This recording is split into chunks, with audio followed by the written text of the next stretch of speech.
A middle-aged woman plopped down right in front of me and jabbed a finger at my nose. Young people have no manners. Won't you give up your seat for an elder? I had just come out of surgery. Under my pant leg was a cold titanium alloy. Her daughter pointed her phone at me, a smirk on her lips. The video was posted online with the title, "Cold-blooded Youth Refuses to Give Up Courtesy Seat." 3 million views. And the comments section was full of curses for my entire family. I didn't say a word. I just sent a message to my old squad leader, check the surveillance footage for me. This leg was paid for under the rubble, the old man I carried out on my back. The city had given him a commendation banner, Chapter 1, Metro Line 3, 2:47 p.m. I leaned back in the priority seat, my right leg stretched out, the pant leg covering everything above my ankle. Today marked the third day after my second corrective surgery, and I had just been discharged, the area where the bone met the titanium alloy still ached with a dull, throbbing pain. Every time the metro braked, a blunt agony shot through me, as if someone were hammering my knee. The doctor had said to avoid standing too much for the first week after surgery, so I chose the priority seat. Without any guilt, the carriage wasn't crowded, just a few people standing here and there. It was so quiet that the only sound was the rumble of wheels against the tracks. Then a voice crashed down from above. "Hey, young man." I opened my eyes, a curly-haired middle-aged woman, a cloth bag tucked under her arm, foundation settling into her nasolabial folds, lips painted a bright red. She plopped herself right in front of me and jabbed her finger at the tip of my nose. Can't see I'm standing, got no sense of others. I leaned my head back slightly to avoid her finger. "Ma'am, I just had surgery, my leg isn't working well, I really can't give up the seat." I tried to keep my voice as even as possible. The auntie's eyes darted around, then she looked me up and down. 28 years old, wearing a black hoodie, and looking pretty rough, but in her eyes, all she probably saw was the word, young. "Surgery, where? You look fine to me." Her voice shot up another notch, and a few people in the carriage who had been looking down at their phones lifted their heads. "My leg, the right one." I patted my pants leg. "TSK, young people are so selfish." She wasn't listening at all. Her finger came jabbing back, this time nearly poking me in the eye. "Don't you understand respecting the elderly and caring for the young? Didn't your parents teach you that? Did you skip school for nothing?" I tightened my grip on the handrail. Take a deep breath. Having spent 6 years in the military, I was taught many things. One of them is, don't waste words on unreasonable people, but another is, endure. "Ma'am, this is a priority seat, and I have the rights or not, I'm over 60. A big young man like you sitting here. Aren't you ashamed?" Her voice was like a loudspeaker, filling the entire carriage. I noticed, behind her, a young woman in a white down jacket held up her phone, the lens aimed at me. The corners of her mouth were slightly upturned. From that angle, only me sitting and the older woman standing were in the frame. My extended right leg wouldn't be captured, neither would what was beneath my pants leg. "Ma'am, I understand everything you're saying, but you don't understand a damn thing." The middle-aged woman slapped me on the shoulder. It wasn't very hard, but my body tilted to the right from the impact, and my right leg hit the edge of the seat. The sound of metal striking metal, very faint, but I heard it. Pain shot up from the joint, like an electric current racing along my thigh into my lumbar spine. My face turned pale for an instant. The woman holding her phone did not stop recording. She even stepped forward 2 paces to change the angle. Enough, get up." The older woman reached out to grab my arm. I instinctively shook off her hand. "Don't touch me." My voice came out colder than I expected. The carriage fell silent for 2 seconds, then the older woman exploded. "How dare you shrug me off, you ill-mannered brat. Everyone, take a look at this young man. Not only would he not give up his seat, but he also pushed me." She wasn't pushed. Everyone present saw it. She wasn't pushed, but a few middle-aged passengers had already started shaking their heads. A man in glasses murmured, "Would it hurt to give up your seat?" A woman holding a child gave me a sideways glance. I pulled out my disability certificate from the kangaroo pocket of my hoodie, dark green cover, Class 3 physical disability. The photo was taken the year I was discharged from the military. I looked a full size heavier than I am now. "Auntie, I'm a certified person with a disability. This seat is meant for me." I held my ID card up to her. The woman looked down at it, then she did something I never expected. She slapped the disability card right out of my hand. The dark green booklet arced through the air, smacked onto the bus floor, and skidded more than 3 meters away. "Fake, right?" she sneered. You can get any kind of fake ID these days. Who do you think you're fooling? I stared at my disability card on the floor. That disability certificate was issued at the Provincial Rehabilitation Hospital the day I had my amputation. After the anesthesia wore off, I looked down and saw an empty trouser leg. Later I got a prosthetic leg and practiced walking. It took 4 months before I could manage without a cane. The stamp on that certificate cost me my leg. Pick it up. My voice was very soft. The woman rolled her eyes. I'm not picking that up. You threw it yourself. The phone camera behind me never lowered. She recorded everything, or rather, she recorded what she wanted others to see. I didn't say anything else. When the bus arrived, I slowly stood up holding the handrail, each step sending a dull pain through my right leg. I bent down, picked up my disability card, and tucked it into my pocket. The woman had already plopped down into my seat, crossing her legs with the look of a victor on her face. Her daughter put away her phone and gave her an okay sign. I got off at the other end of the carriage, standing on the platform. The connection point on my right leg was heating up. I took out my phone and scrolled to a contact saved as Old Squad Leader. The message was just one line: Brother Wagwa, can you pull the surveillance footage for Metro Line 3 from 2:47 to 3:02 this afternoon? Sent. 10 seconds later, the reply came back with just 2 characters. What's up? I didn't reply. Putting the phone back into my pocket, I leaned against the wall and headed toward the exit. When the sunlight hit my face, I remembered another afternoon. It hurt just as much, but that time, the pain wasn't where the metal met the bone. It was the pain of a whole leg pinned under a beam, blood seeping out through the pant leg. That kind of pain carried a voice with it.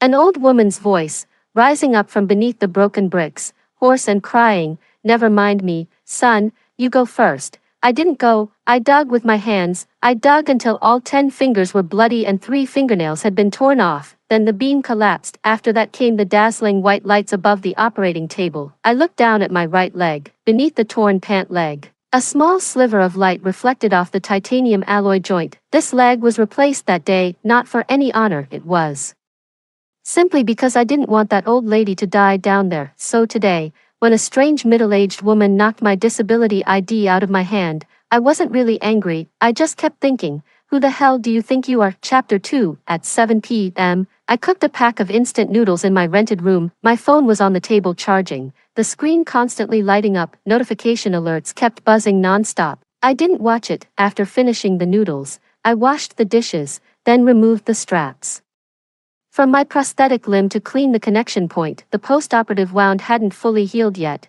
Pale yellow tissue fluid seeped through the gauze, and it hurt at the slightest touch. I looked in the mirror, put on fresh gauze, and reattached the prosthetic limb properly before finally picking up my phone. The first post in my Moments feed was from my neighbor, Brother Zhang. He tagged me. Bei Z, is this you? Below it was a video link. I tapped to open it, a short video platform page. The title is, Outrage, Heartless Young Man Hogs Priority Seat, Yells at Elderly Person in Their 60s, posted by Lin Positive Energy. The profile picture is of a woman in a white down jacket. The video has been edited. It opens with the aunt standing in front of me, her voice modulated to sound aggrieved and helpless. Young man, I'm over 60 and can't stand for long. Could you give up your seat? Then my face, expressionless and motionless, a cut of the scene, the shot of me pulling away from the auntie's hand was slowed down and had sound effects added. It looked like I had shoved her hard. The auntie staggered 2 steps. In the original video, she didn't stagger at all, but the camera shook, creating that effect in the edit. Then my line, "Don't touch me," was clipped out and looped 3 times. My tone was cold. No context was given. At the end of the video, the auntie wiped her tears and said, "Young people these days have hearts of black. The soundtrack is an emotional piano." Peace. Likes 120,000, shares 34,000, comments 26,000. I scrolled down through the comments. A scumbag like this should be eliminated by society. Have they found out who it is? Which unit does he work for? He must be fired. If I had been there, I would have slapped him twice. Young people who don't respect the elderly will get their comeuppance sooner or later. Dox him and destroy his reputation socially. Fingers swiping across the screen, message after message, all red with anger. I stared at those words for a long time, then I exited the page. The phone buzzed again. In the community homeowners group, the property manager sent a message. Is Mr. Lin from Building 15, Unit 603 here? Someone called to complain, saying you hit an elderly person on the subway. What's going on? Below, a string of messages from neighbors followed. Some people asked with question marks, some sent, and others directly said, call the police. I didn't reply. 10 more minutes passed, and then my mom called. Bae, is that you in the video online? Your aunt just sent it to me. How could you lay hands on that old lady? I didn't lay a hand on her, Mom, but in the video was edited. That's not what happened. Then explain yourself. Look at all the comments cursing you out. Your aunt says her coworkers saw it too. Mom, I'll handle it. Goodbye. I hung up the phone, sitting by the bed. The connection point on my right leg began to ache faintly again. Outside the window was the city's nightscape, neon lights reflecting on the glass in reds and greens. I opened my phone's contacts and found old squad leader. He still hadn't replied to my message. I waited another 5 minutes. Then the phone rang. I saw it. Chen Weiguo's voice was low, as if he were in an office. I watched the video too. That account. Lin positive energy. Yeah, hold on, let me check. The sound of keyboard clattering came through the receiver. Got it. Zhao Lin, 29 years old, registered in this city, runs her own social media. Her account has over 150,000 followers. I scrolled through her past videos. Listen to me, Bei Zi. He paused for a moment. This person has posted at least 7 similar videos before, not giving up a seat on the subway, fighting for a spot on the bus, cutting in line at the supermarket. Her mom starts trouble up front, and she films from behind. Same exact trick, taking things out of context, only filming other people's reactions, never showing her mom making the first move. 3 of the videos were taken down by the platform, but she re-uploaded them with new titles. I was silent for a while. So she does this for a living? Yes. Chen Weiguo's voice dropped. Bazy, I've retrieved the full surveillance footage. What's your move? Release it directly, or, not yet. Let her fly a little longer. There was a 2-second silence on the other end of the line. Then Chen Weiguo let out a laugh. It was the kind of laugh I had heard back in the military, the laugh that only came when he said, this time, we're really going to make the other side pay. Alright, I'll keep an eye on it, and you can ask for it any time you want. Yeah, one more thing. His voice changed slightly. Bazy, how's that leg of yours? After the surgery, I looked down at my pant leg. Not bad. I can walk. Don't push yourself too hard. Call me anytime if something comes up. Got it, squad leader. After hanging up, I put the phone down next to my pillow. There is a water stain on the ceiling, shaped like an ellipsis. The phone screen lights up every few seconds. Messages keep popping up one after another, all of them cursing me. Someone found my food delivery account, placed 10 orders in a row, and then canceled them. Someone mass emailed that video to my work's public mailbox, and someone else. I'm not looking anymore. Close your eyes. What surfaces in my mind isn't any of those comments. It's the moment this afternoon when the old lady knocked that disability booklet out of the air. The little dark green booklet arced through the air. Slap, it hit the floor. 3 years ago, in a hospital corridor, the nurse's hand trembled as she handed me that same booklet. She probably had never seen someone qualify for a disability certificate at 25. I took it, opened it, and looked at the photo. The person in the photo has a fuller face than now, and brighter eyes. I had just had my leg amputated 3 months earlier, and I still thought I would be able to run with a prosthetic. Only later did I realize I couldn't run anymore. I'd never run again in this life, but at least I could walk. Walking was enough. I turned over and buried my face in the pillow, a dull ache in my right leg. Just wait and see. I think so. Let her make a scene. The bigger the fuss, the harder the fall. Chapter 3. The next day, Zhao Lin posted her second video. The title was even more explosive than yesterday's. Here's what happened next. The elderly person involved speaks out. Not only did he refuse to give up his seat, but he also cursed me. In the video, Auntie Wang Xiufen sits on her living room sofa, her eyes red, clutching a towel in her hand. I just politely asked him to give up his seat. Not only did he refuse, but he also called me an old hag who won't die soon enough. I've lived over 60 years and never been bullied like this. She wipes the corner of her eye as she speaks. The acting is very good, so good that the comments section has exploded again. Old hag who won't die soon enough. Is this young man an animal? Has anyone tracked him down? Don't let him get away. I suggest his employer take a look.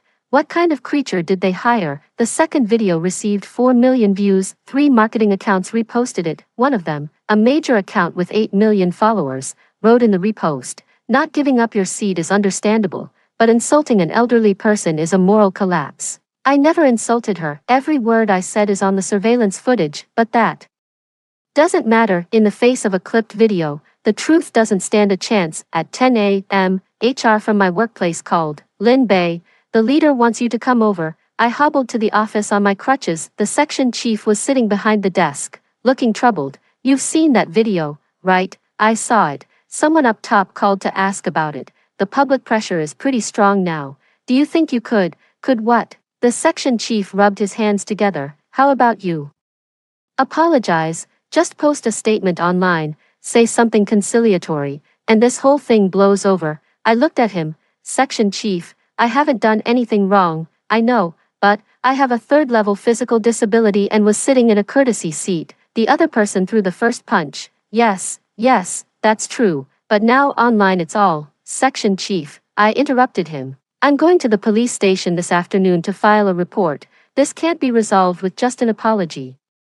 Section Chief Zhang opened his mouth, but no words came out. I stood up and left. When I reached the door, I heard him mutter something under his breath behind me. It was probably something like, "Why is this guy so stubborn?" Right, I am stubborn. I've already had this leg replaced. Why be afraid of being stubborn? At 1:30 p.m., I arrived at the local police station. The officer on duty was a young policeman named Sun, who looked to be in his early 20s. He was sitting behind the window playing on his phone. I handed over my ID card and disability certificate. "I want to report a case, online defamation." Officer Sun glanced at the disability certificate, then looked at me. "Have a seat and tell me what happened." I told him the whole story from beginning to end. He nodded as he took notes. Midway through his notes, I pulled out another certificate and placed it on the desk, the dark red cover. "Veteran concession card." Officer Sun picked it up, opened it, and seeing the information inside, his fingers paused for a moment. "Lin Bei,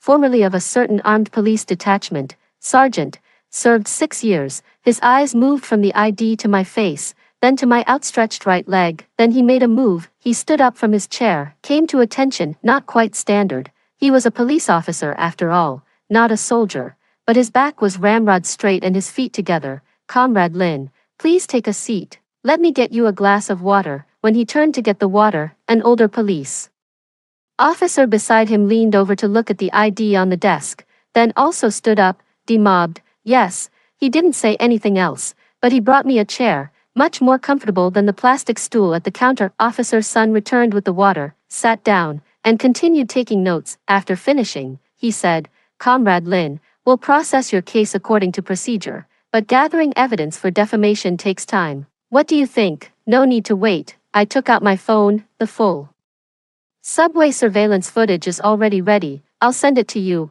Officer Sun took the phone and glanced at the video thumbnail on the screen. "How did you get this footage?" "A comrade of mine, from the cybersecurity unit." Officer Sun looked up at me. There was something subtle in that look. He probably realized this wasn't such a simple matter. "Fine." He handed my phone back. "Go home and wait for news." I stood up, my crutch pressing against the floor. When I reached the door, I paused for a moment. "Officer Sun, don't notify the other party in advance about this." "You mean, let her keep posting?" Officer Sun froze for a second, then he nodded. He had probably watched those 2 videos too. He probably also knew that some people's apologies have to be forced out by reality, not scared out by a phone call made in advance. I walked out of the police station, sunlight hitting my face. My phone vibrated again. Zhao Lin's account posted a new update. "Thank you all for your attention and support. Tomorrow at 8 p.m., I will go live and explain the entire incident from beginning to end. Justice will not be absent." I stared at that line of text for 5 seconds, then the corner of my mouth twitched. It wasn't a smile, it was the expression one makes when a decision has been made. "You're going live, fine, then I'll wait for you to set the stage, build it as high as possible." Chapter 4. At 11 p.m. that night, Chen Weigua sent me the full surveillance footage. There were 3 clips in total. Clip 1, at 2:47, the woman got on the bus and walked straight up to me. Her first words were, "Young people have no manners." Clip 2, I showed my disability certificate, and she knocked it out of my hand. It flipped 1.5 times in the air before hitting the ground, clear as day. Clip 3. I pulled my arm free from her grip, with no shoving whatsoever. She didn't even stumble. She stood perfectly steady. The 3 videos add up to 14 minutes in total. Every second is evidence. I saved the videos in 3 places, 1 copy on my phone, 1 in my email, and 1 on a USB drive. Chen Weigua sent another message. It wasn't text, but a document. I opened it and took a look. Zhao Lin's account operation records. Over the past year and 4 months, she had posted a total of 83 videos. 11 of them fell under the category of social justice. The pattern was always the same. Her mother would stir up a conflict in front, while she filmed from behind. Once, on a city bus, the target was a woman 7 months pregnant. That video was eventually reported and removed, but screenshots still exist. The title read, "Young Pregnant Woman Fakes Belly to Snatch Seat, Exposed by 60-year-old on the Spot." I stared at that screenshot for a full minute. Chen Weigua sent a voice message. Beizi, this mother-daughter duo are pros. Her account runs ads. Each one pays anywhere from 2,000 to 5,000. Crash for cash videos get high traffic and command even higher rates. Her mother is basically her tool. She gives her $200 allowance for every stunt she pulls. I checked the transfer records. Before every crash for cash video goes live, she sends her mom 200 yuan. 200 yuan, a person's dignity is worth 200 yuan. I put down my phone, walked to the window and stood there for a while. A taxi drove past on the road downstairs, its taillights trailing 2 red lines through the night. The phone vibrated again. Chen Weigua, what should we do? I can send the surveillance footage directly to the media, and the tide will turn tomorrow. I thought it over, typing a reply. Don't rush, she's going live tomorrow, and then, let her say everything she needs to say. The more she talks, the harder she'll end up slapping her own face. You sly dog. I could picture the grin on his face from the other end. Alright, I'll listen to you. I'll keep an eye on things here and let you know if anything comes up. Yeah, one more thing. Go ahead, check for me whether the news footage from the provincial station about that incident back then still exists in the archive.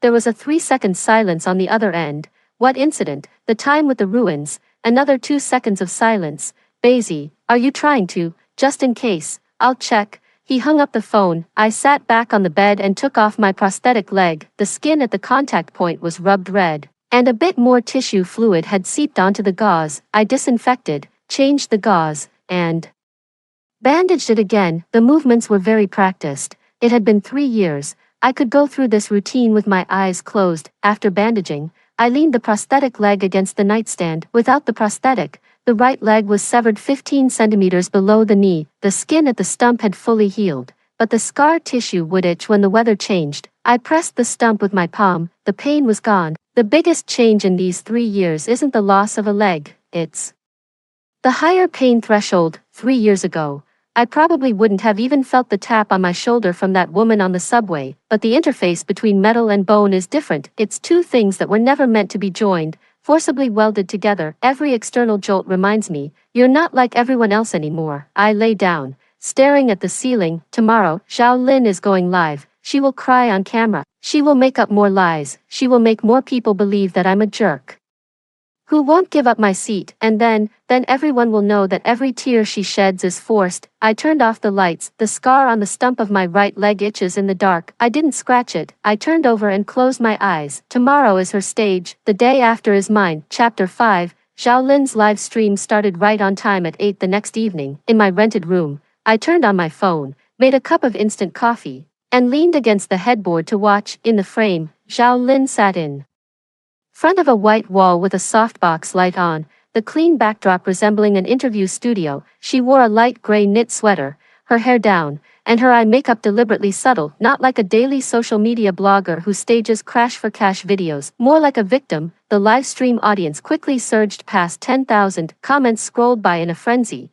Here she comes, we've got your back, Lin Lin. Have you found that scumbag who refused to give up the seat yet? Go get him, Zhao Lin took a deep breath in front of the camera. Hello everyone, thank you for your concern. Her voice was very low, with a slight tremor. Today, I want to tell you everything about what happened that day. From start to finish, she began to speak. She added more details than what was in the video. All of it was fabricated. My mom had only politely asked if someone could give up their seat. and without a word, that person shoved her so hard that she nearly fell. Danmaku, beast, then he started hurling vicious insults. Things like old hag who won't die, and no wonder no one takes care of you. My mom was so frightened she burst into tears. Danmaku flooding the screen. This kind of person should be arrested. I took a sip of coffee, instant coffee, tasteless, on the screen. Zhao Lin's eyes began to redden. I really didn't want to make a big deal out of this, but because of what happened,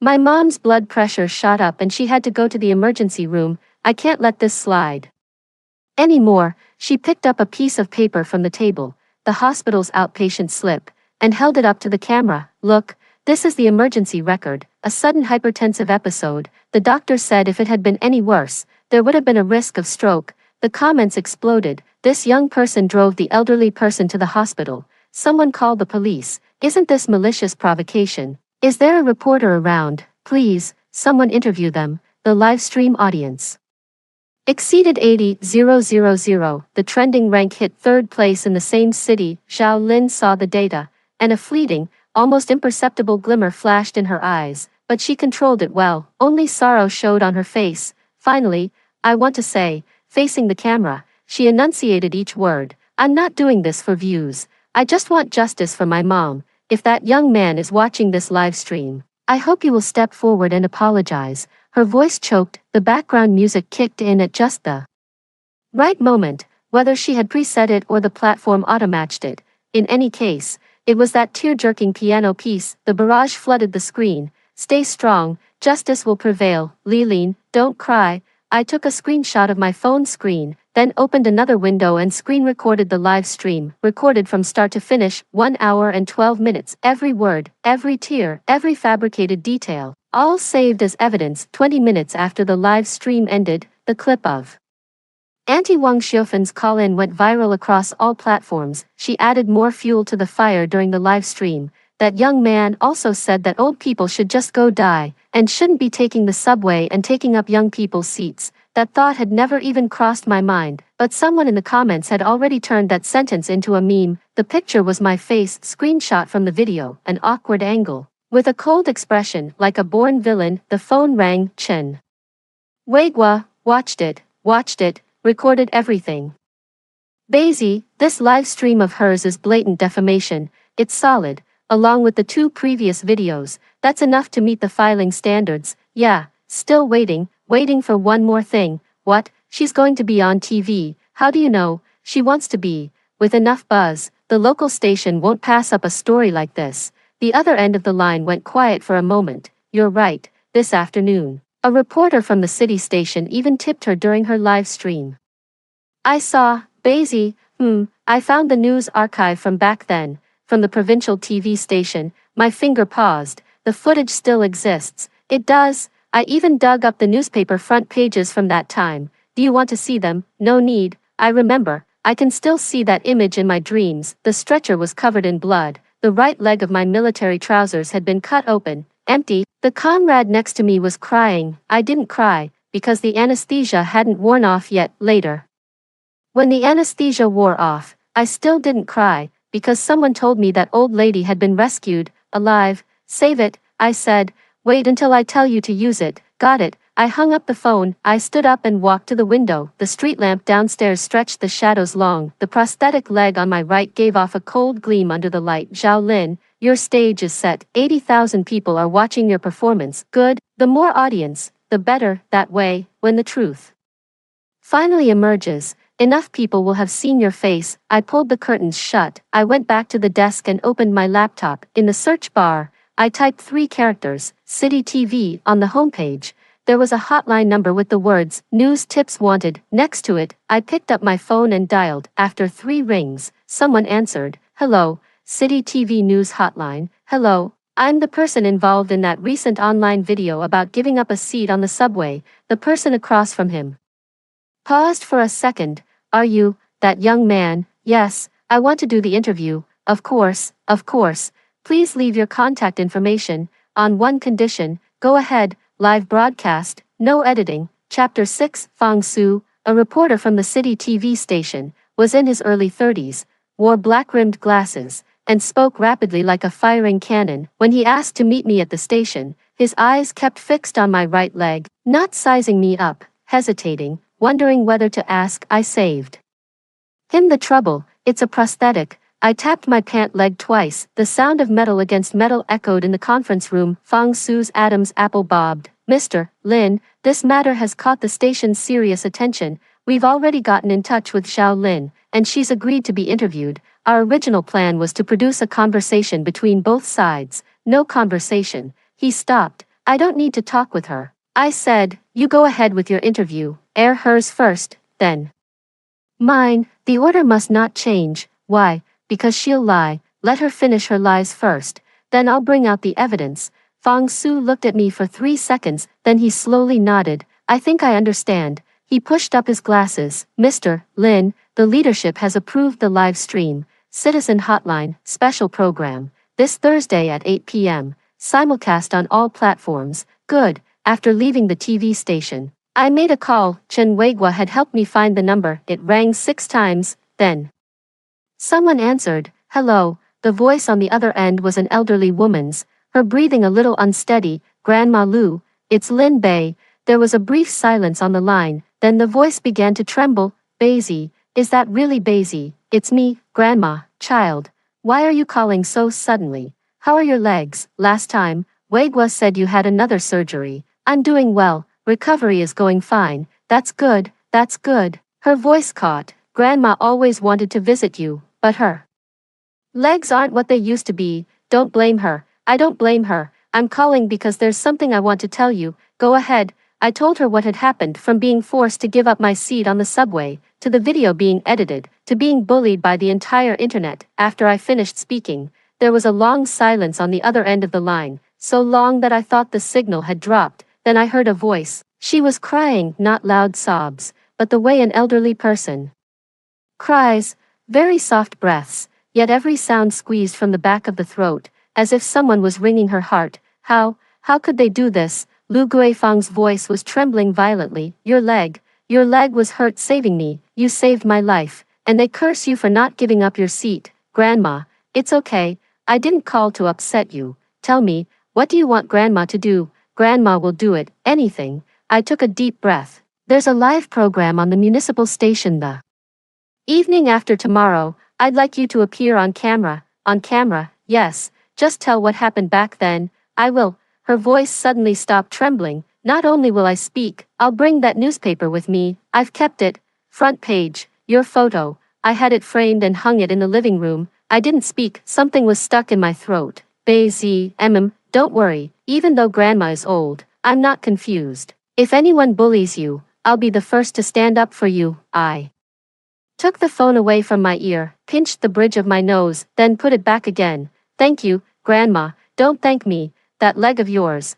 You lost it for Grandma. I hung up. I sat on a bench by the roadside for 10 minutes. The prosthetic leg of the right leg was propped on the ground, the trousers blown up a little by the wind, revealing the edge of a metal joint. A child passed by, glanced at my leg, and was pulled away by his mother. The mother whispered, "Don't stare, it's rude." I looked down at my own leg. The stainless steel surface reflected the afternoon sun. The day after tomorrow at 8 in the evening, everyone will see. Xiao Lin thought she was on the side of justice. What she didn't know was the person she stepped on. The leg she stepped on was bought from beneath the rubble. Under that leg was a life this city had once awarded a silk banner. Chapter 7. On the night of the live broadcast, City TV Studio 1, the lights were so bright they made your eyes dry. Xiao Lin went up first. She had changed into a black professional suit, with her hair tied up, looking capable and serious. It was a completely different style from her account called Lin's Positive Energy. Fong Su sat across from her and, following procedure, first played Xiao Lin's previous video. Ms. Xiao, this video has drawn significant public attention. Could you walk the audience through what really happened that day? Xiao Lin sat upright, her eyes slightly red. I had just taken my mom to the hospital for a follow-up visit, and we were heading home on the subway. The train was packed. My mom is over 60 and can't stand for long. She saw a young person sitting in the priority seat and politely asked if they could give it up. Her voice was steady, every word sounding rehearsed. He didn't react, didn't even lift his head. My mom called out to him again. then he suddenly lost his temper and said a lot of nasty things. My mom was pushed and nearly fell. Fong Su nodded. In the video, we can see that the person involved made a pushing motion with their hand. Yes, he did push my mom. Were there any other conflicts? He cursed at my mom. Zhao Lin frowned. He said old people shouldn't go out grabbing seats and said a lot of terrible things. After my mom got home, her blood pressure shot up to 180, and she had to go to the emergency room. She held up the outpatient record to the camera. The barrage of comments and replies scrolled simultaneously at the bottom of the screen. The support for Zhao Lin remained the majority. Fong Su glanced at the materials in his hand and nodded. All right, thank you, Ms. Zhao, for sharing your story. Next, we'll connect with another person involved. The young man in the video, Mr. Lin Bei. The screen switched. I was sitting in another interview room, wearing a black hoodie. His hair was unkempt. He was nowhere near the level of Zhao Lin's polished appearance. The barrage exploded instantly. Is this that scumbag? He doesn't look like a good person. Let's see how he tries to talk his way out of it. Fong Su's voice came through the earpiece. Mr. Lin, can you tell us about your situation? I didn't speak. I lowered my head. I reached both hands toward the pant leg of my right leg. I rolled up the pant leg. 1 fold, 2 folds, 3 folds. The metallic joints were exposed under the camera lens. The stainless steel surface reflected a cold white light under the studio lighting. From the knees down, there was no flesh. It was titanium alloy. It was screws. It was silicone sleeves and carbon fiber connecting rods. The entire live streaming room fell silent. The scrolling comments stopped. It paused for a full 4 seconds, then it came rushing out like a burst dam. Holy shit, a prosthetic. He's disabled. Oh my god, oh my god, oh my god. Fong Su's voice also missed a beat before he continued. Mr. Lin, this leg of yours, right leg below knee amputation, 3 years ago. I took out my disability certificate, opened it, and held it up to the camera. Class 3 limb disability, then the Veterans Preferential Treatment Card, former Armed Police Unit, Sergeant, 6 years of service, then the discharge certificate for the corrective surgery, 3 days post-op, 3 documents, laid out one by one on the table, neatly arranged. On the day of the incident, I had just been discharged after prosthetic corrective surgery. The doctor's advice was to avoid standing for more than a short time during the first week after surgery. I was sitting in the courtesy seat. The barrage comments started changing direction. Wait, he's a veteran. 3 days after surgery, the leg is fake, and then forced to give up his seat. The aunt knocked off his disability certificate. Fong Su, Ms. Zhao mentioned in the interview that you pushed her mother and insulted the elderly. There's surveillance footage. I interrupted him. The full 14-minute carriage surveillance footage from Metro Line 3, with audio throughout. Fong Su glanced toward the director's booth and received a nod. We are now playing the full surveillance footage. The screen switched to the security camera recording black and white footage, but clear enough. 2:47 a.m. The older woman boarded the bus and headed straight for the priority seat. Her first words, young people have no manners. You see me standing here. Give up your seat for me right now. Not polite request. It was a direct assault. I explained that I had just had surgery. The auntie wouldn't listen at all. Her voice grew louder and louder. She started shoving. Her hand slapped onto my shoulder. Clear as day, I showed her my disability certificate. The middle-aged woman slapped it flying. The dark green booklet flew across the frame and hit the ground. The scene froze for 2 seconds. The barrage went absolutely wild. She slapped his disability ID card away. The woman knew he was disabled. She knew. So Zhao Lin says she didn't know. The surveillance clearly showed the disability ID. The surveillance footage continued to play. I shook off the auntie's hand as she grabbed my arm. That was it. No push, no curse, not a single word like, you old bag. From start to finish, I said only 3 things. Ma'am, I just had surgery. I'm a certified disabled person. Don't touch me. 14 minutes, every second tearing apart every word Zhao Lin said. The scene cuts back to Zhao Lin's interview room. Her face. I saw her face on the screen. Her lips were trembling, not the performative kind of tremble. It was real. The color drained from her face. Bit by bit, she went pale. Fong Su's voice was calm. Ms. Zhao, the surveillance shows that your mother knocked the disability ID to the ground after seeing it. You mentioned earlier that you didn't know the other person was disabled. Zhao Lin opened her mouth. No sound came out. Her hands were out of the frame. They couldn't be seen, but I knew those hands were trembling. Because the tabletop was vibrating slightly, the barrage comments no longer needed anyone to steer them. Liar, she was lying the whole time. Her disability certificate was knocked away and she claims she didn't know. Do they think we're blind? A veteran was forced by her mother to give up his seat.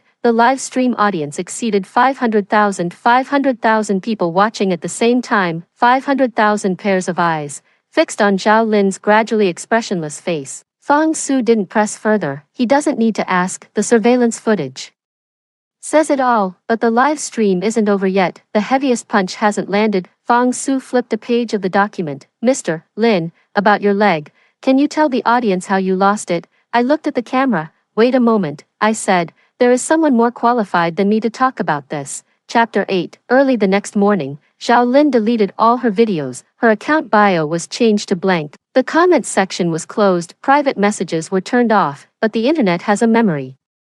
Screenshots, screen recordings, archives, every video she had posted, every word she had said, every tear she had shed during live streams, all of it was dug up and compiled into a collection. The title is Full Record of a Self-Media Influencer Harassing a Disabled Veteran. The video has 20 million views, and it's still climbing. At 10 a.m., Zhao Lin issued a statement. She didn't use her Lin Positive Energy account. That one had already been flooded with messages and was inaccessible. She used her personal account instead. The statement was over 600 characters long. Its core message boiled down to 3 sentences. I really didn't know the other person was disabled at the time. The video was edited because my phone was low on storage, not intentionally. I am willing to apologize to Mr. Lin in person. No one in the comments bought it. Your mom slapped the disability ID out of their hand and you say you didn't know. Do you have eyes on your feet? Low on phone storage. You had plenty of storage when you live streamed for an hour, didn't you? If an apology were enough, what would we need the police for? Zhao Lin's statement was automatically collapsed by downvotes less than 2 hours after it was posted, but she didn't give up. At 3:00 p.m., a new post appeared. It wasn't from Zhao Lin, it was a marketing account. Headline: Exclusive scoop. Is there more to the subway seat incident? Insider suggests Lin Bei's disability certificate may have expired. The article quoted an insider claiming that Lin Bei's disability certificate had flaws and might not have been obtained through proper channels. There was no evidence, but the headline was sensational enough. Within 15 minutes, 3 marketing accounts had reposted this article. A new wave of voices appeared in the comments section. Isn't this more complicated than it seems? Could it be that both sides have issues? Let's wait and see. Don't get swept up in the hype. I stared at these comments, then I glanced at the time. 3:18 p.m. Chen Weiguo's call came in at 3:19. See it, I see it. That gossip blogger, local IP, the registrant is a college classmate of Zhao Lin's. The two have 6 WeChat transfer records between them. I didn't speak. Basie, she's fighting back. Expected, the reach of the full surveillance footage has already surpassed hers. But her muddying the waters tactic is effective. Plant just a seed of doubt, and some people will believe it, so the last bullet is needed. Granny Lu, Granny Lu. Chen Weiguo was silent for a second. When, tonight, Fang Su has already made the arrangements, the follow-up coverage, same time slot. Fine, I'll send Fang Su the archived news footage from the provincial station back then. Basie, that leg of yours, what happened back then? He didn't finish the sentence, but I understood. His voice was a little hoarse, not from a cold, it was from holding something back. It's okay, squad leader. Yeah. He hung up. I put down my phone. Sunlight streamed in through the window, tracing a rectangle on the floor. I stared at that patch of light for a moment. There was sunlight that afternoon 3 years ago, too. It seeped through the cracks in the rubble. It was very thin, like a needle. That needle was stuck in the broken bricks, less than 10 centimeters from my hand. My hand was digging. 10 fingers plunged into the gaps between the macadam and clawed outward. My fingernails had torn off. I didn't know how many. My fingers no longer hurt, only the pain from my right leg, pinned under the beam, was real. The pain wasn't like a knife cut or a hammer blow. It was like someone slowly tightening a screw into the bone. Beneath the broken bricks, a hand reached out. The wrinkles were deep. Dust filled every nail crevice. Young man, don't worry about me. You go first.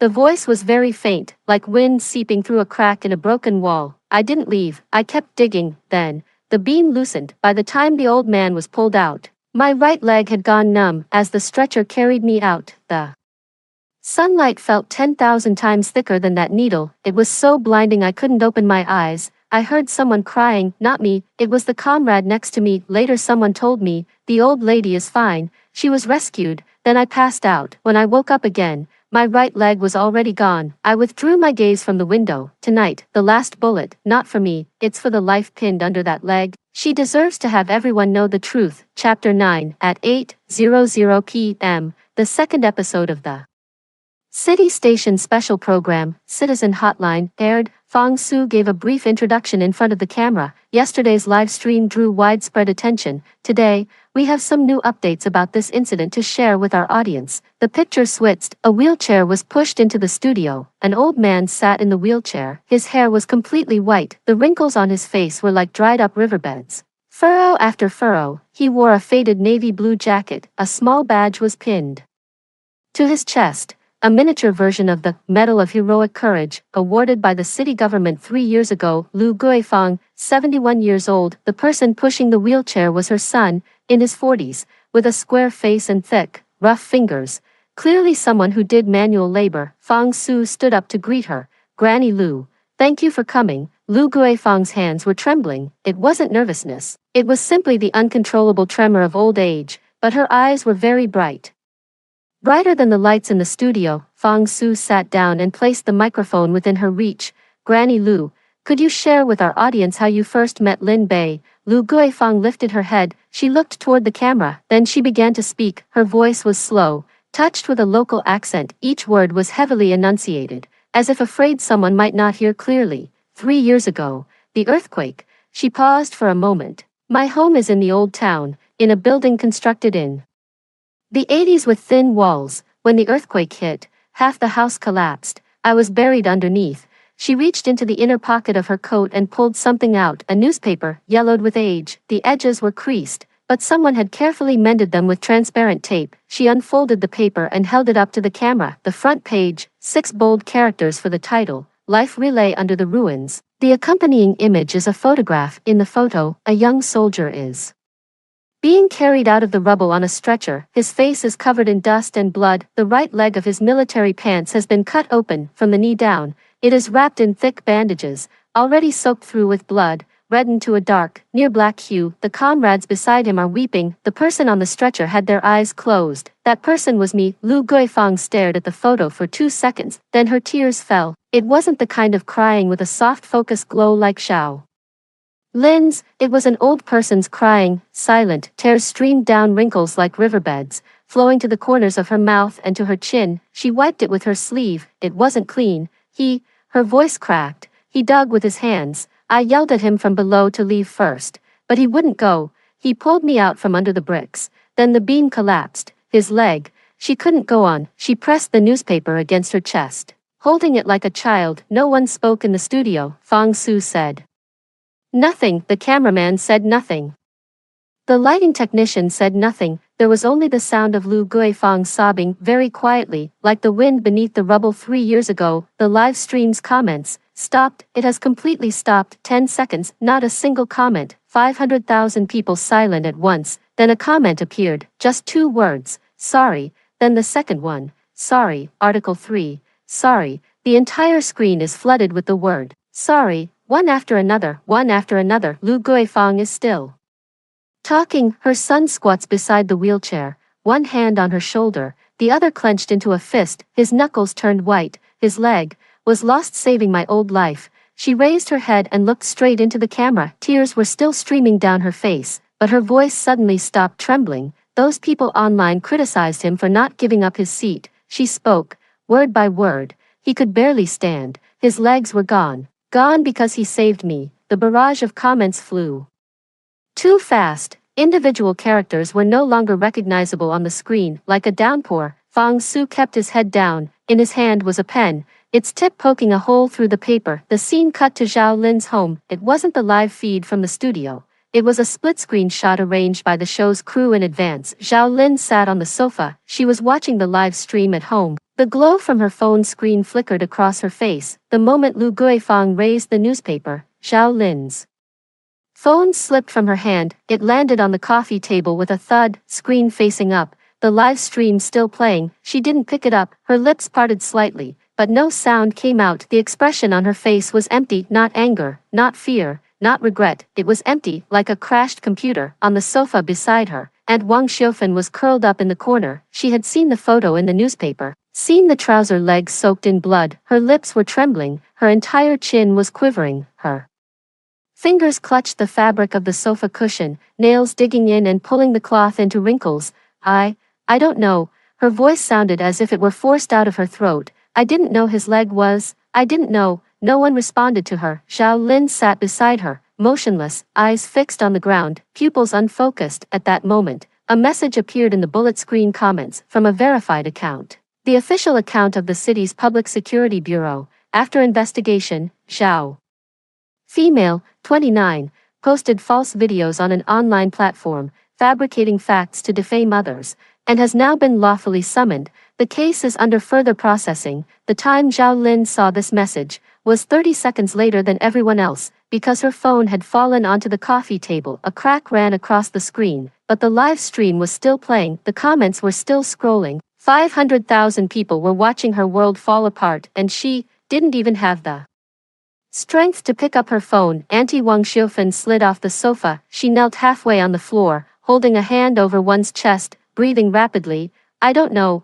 I really don't know if he was his leg. Her voice grew softer, eventually fading into a murmur. Lips moved, but the words were no longer audible. Chapter 10. The third day after the live stream ended, Zhao Lin's account, Lin Positive Energy, was permanently banned by the platform. Reason: repeatedly posting false information, malicious editing, and creating division. On the same day, the city's Public Security Bureau issued a notice. Zhao was administratively detained for 15 days for defamation and fined 2,000 yuan. Her marketing account classmate, who posted the article about an expired disability certificate, was also dealt with for spreading false information, a fine of 1,000 yuan. Aunt Wang Xiufen, not detained, but she was hospitalized, high blood pressure, this time for real. When Chen Weiguo texted me about it, there was a hint of sarcasm in his tone. Her daughter's in detention, she's in the hospital. The old lady keeps muttering, I don't know, every day, and everyone in the ward is tired of hearing it. I didn't reply to that message. 2 more days passed. Zhao Lin was released from the detention center. She hasn't posted any updates since. That account can no longer be logged into. Rumor has it she was recognized by a cellmate in the detention center, the blogger who faked an accident to frame a disabled veteran. The cellmate didn't hit her, but the way she looked at her every day, they say, was worse than a beating. After getting out, she spent an afternoon in her mother's hospital room. The mother and daughter reportedly had a fight. The aunt said, it's all your fault for making me go cause trouble. I've been humiliated in front of the whole country. Zhao Lin said, how dare you blame me? You were the one who hit that person's disability certificate first. In the end, neither of them spoke to each other. The aunt turned to face the wall. Zhao Lin sat on the plastic chair in the hospital room, staring at her phone case for a long time. There was a sticker on the phone case that said, Positive Energy. She peeled the sticker off. She peeled it off very slowly. After tearing it off, the sticker curled into a ball and was thrown into the trash can by her. I only learned about these things later, after the live stream ended. I turned down all interview requests from the municipal TV station, the provincial TV station, short video platforms, and print media. Fang Su called 3 times. Mr. Lin, you're trending right now. If we do a feature interview, not doing it, but, thank you, reporter Fang, that's enough. He didn't hit again. The night of the live broadcast, I turned off my phone. I slept for 12 hours. It was the longest sleep I'd had in 3 years. No dreams, not even dreams of the ruins. The 10th day after discharge, the socket of my prosthetic limb barely hurts anymore. I get up at 6:30 a.m., and as usual, disinfect, change the gauze, and put on the prosthetic, head out. At the breakfast shop by the neighborhood gate, the owner is surnamed Zhou. She is in her early 40s with sturdy arms, and she makes excellent steamed buns. I walk up to the window, a cup of soy milk, 1 bamboo steamer of soup dumplings. Sister Zhou glanced up at me, Basie. She handed over the soy milk and the small steamed buns, then she picked up 2 meat buns from the steamer with her chopsticks and stuffed them into the bag. No charge, sis, don't stand on ceremony with me. She wiped her hands. I watched that live stream.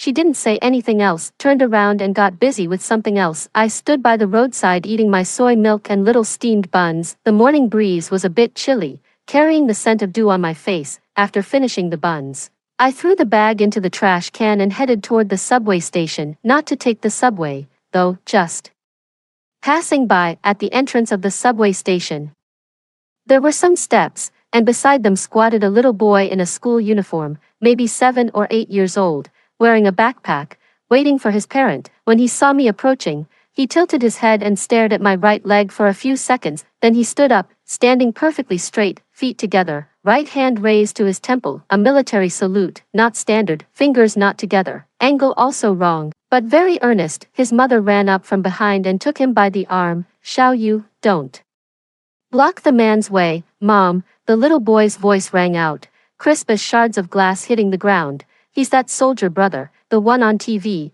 His mother paused for a moment. She glanced at me, she recognized me, she didn't say a word, but her eyes reddened at the rims. She took her son's hand and bowed her head slightly. I looked at the little boy. He was still holding his military salute. His arm was trembling. He had held it for too long. I switched the soy milk cup to my left hand. I raised my right hand, fingers pressed together, the outer edge of my palm aligned with the tip of my eyebrow, a perfect military salute, held for 3 seconds, put it down. The little boy grinned, showing the gap where a front tooth used to be. His mother took his hand and led him away. After a dozen or so steps, the little boy looked back at me. I nodded at him. He ran off into the distance. The school bag bounced up and down on my back. The phone vibrated. I took it out and glanced at it. Chen Weiguo, Xiao Lin's account is permanently banned. She's been given 15 days of administrative detention. Her mother's in the hospital. She really is, with high blood pressure. After her daughter got out of the detention center,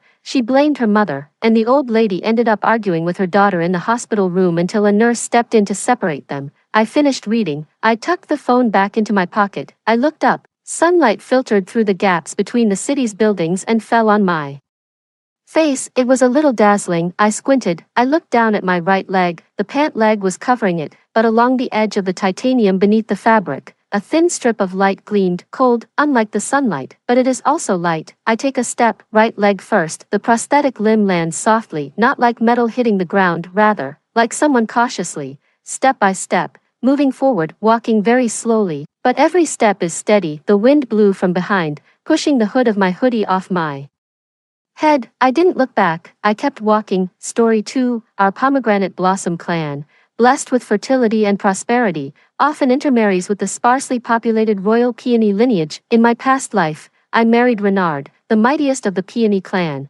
while my sister wed the sickly Darien. Yet despite being the pomegranate blossom matriarch, I remained childless for years. My frail sister, however, bore twin-colored peonies, the sovereign among sovereigns, mocked for being inferior to two invalids. Renard in humiliated rage boiled me alive in a cauldron. On the day of betrothal, Renard resolutely gave the ceremonial flower seeds to my sister instead. Thus I was wed to the ailing Darien. Having secured my sister as his bride, Renard swaggered with triumph. He publicly proclaimed she'd bear the king of peonies, while Darien and I were doomed to die childless. After 10 months of pregnancy, my sister indeed gave birth to bicolor peonies, but I bore not just the legendary twin peonies of the flower goddess, a pair of plants with 4 blossoms. Renard was utterly dumbfounded. The childless one wasn't me, but him. Then whose child was that in his arms, brought specifically to flaunt? A scorching, suffocating sensation washed over me as I clutched my chest, gasping for air. The blazing crimson cauldron before my eyes transformed into vibrant pomegranate blossoms. Countless betrothal flower seeds rained down at my feet when I suddenly realized I'd been reborn, just as suitors swarmed around me. The peony king's voice echoed exactly as in my past life. In our opinion, Lady Eudora and our youngest son Renard make the most perfect match. The pomegranate blossom clan symbolizes fertility and prosperity, where a single daughter receives 100 marriage proposals. As the pomegranate blossom sovereign, I remain the most sought-after presence at every annual flower banquet. In my past life, it was the peony king's matchmaking that bound me to Renard as his wife, but in this lifetime, I shall never repeat those same mistakes. Before I could refuse, Renard spoke first. Your Majesty, I swear to take no other bride but Lyra in this lifetime. That single sentence confirmed it. He had been reborn too. The peony king furrowed his brows tightly. Eyeing my frail sister Lyra standing beside me, studying my expression, he rebuked Renard sharply. The flower's sovereign Eudora I chose for you cannot be wrong. You mustn't act so willfully. 1. As the king of flowers, the peony. Royalty has always been scarce in lineage, with only Renard and Darien as heirs in this bloodline. Crown Prince Darien, despite being an exceptionally rare black peony, was a frail and sickly figure. The peony king could only pin his hopes on Renard, his sole healthy son, bestowing upon him not only the finest privileges but also the intention to pass down the throne. Yet his favoritism toward Renard subtly shifted after their sister's past life incarnation bore Darien a rare bicolor peony heir. Childless Renard not only lost his claim to the throne, but became the laughingstock of the court, deemed inferior even to two consumptive weaklings. In his shame and rage, he turned his fury upon me, his devoted wife of 10 years who'd stood by him through everything. The heartless wretch cast me into a massive bronze cauldron, driven by survival instinct. I kept clawing at the scorching hot walls, my flesh peeled from my bones as I burned, until finally Renard boiled me alive. To think even in this second life, Renard's hatred for me remains undiminished. Father, you don't realize, Eudora may appear flawless, but she's all show, a barren pomegranate. Any man who weds her is doomed for life. Renard is the most favored second prince of the peony royal family. His convincing performance sent waves of murmurs through the assembled flower clans. Even the peony king regarded me with skeptical hesitation. Renard then shot a venomous glance at the reclusive Darien, sneering, in my opinion, Eudora marrying your brother is perfect. A hollow shell paired with a sickly weakling saves others from their misery. My gaze met Darien's clear, innocent eyes that seemed untouched by worldly concerns. The words slipped out before I could stop myself. What's so bad about marrying him? In my past life, when I was thrown into the bronze cauldron, my agonized screams went unheard, except by kind-hearted Darien, who couldn't bear it and ordered the cauldron cooled to save me. He once helped me out, so naturally I wouldn't embarrass him in public. Peony King widened his bulging eyes. Lady Eudora, are you truly willing to marry my eldest son?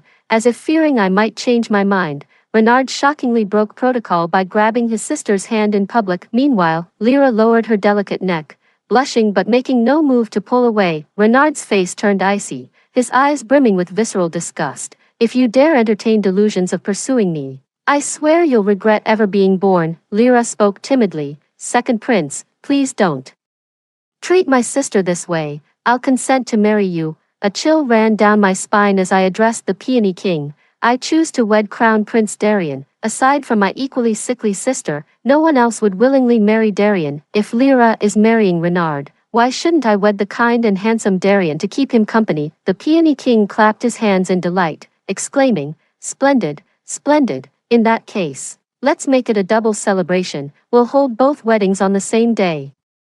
The grand wedding day at the Peony Palace, with Darien being too frail to drink, Renard stole the show by making rounds with toasts and clinking glasses. Drunk on both liquor and arrogance, he began spouting outrageous boasts at the banquet. My wife Lyra may appear delicate, but she'll surely bear the two-tone peony.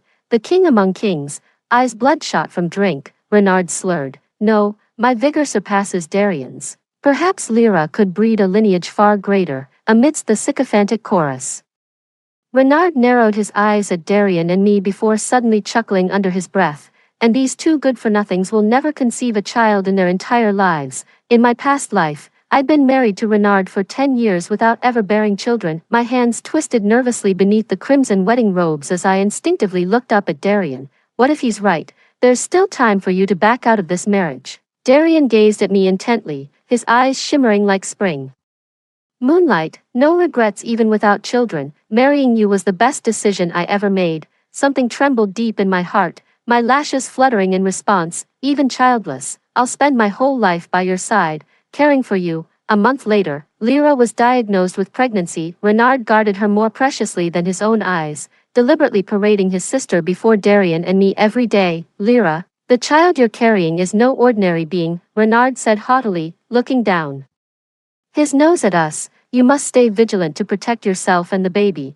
There are those who might envy you and scheme against you behind your back. My younger sister smiled while caressing her belly. Though elder sister has no children of her own, I know she would never be that kind of person. Lyra, you're still too naive and kind-hearted. Renard's eyes brimmed with doting affection, Then he shot me a cold glare. Eudora, you'd better behave. Merely witnessing the birth of my extraordinary child would make your wretched life worthwhile, I scoffed. Then you'd better take her home and enshrine her like some precious relic, prancing around in public every day.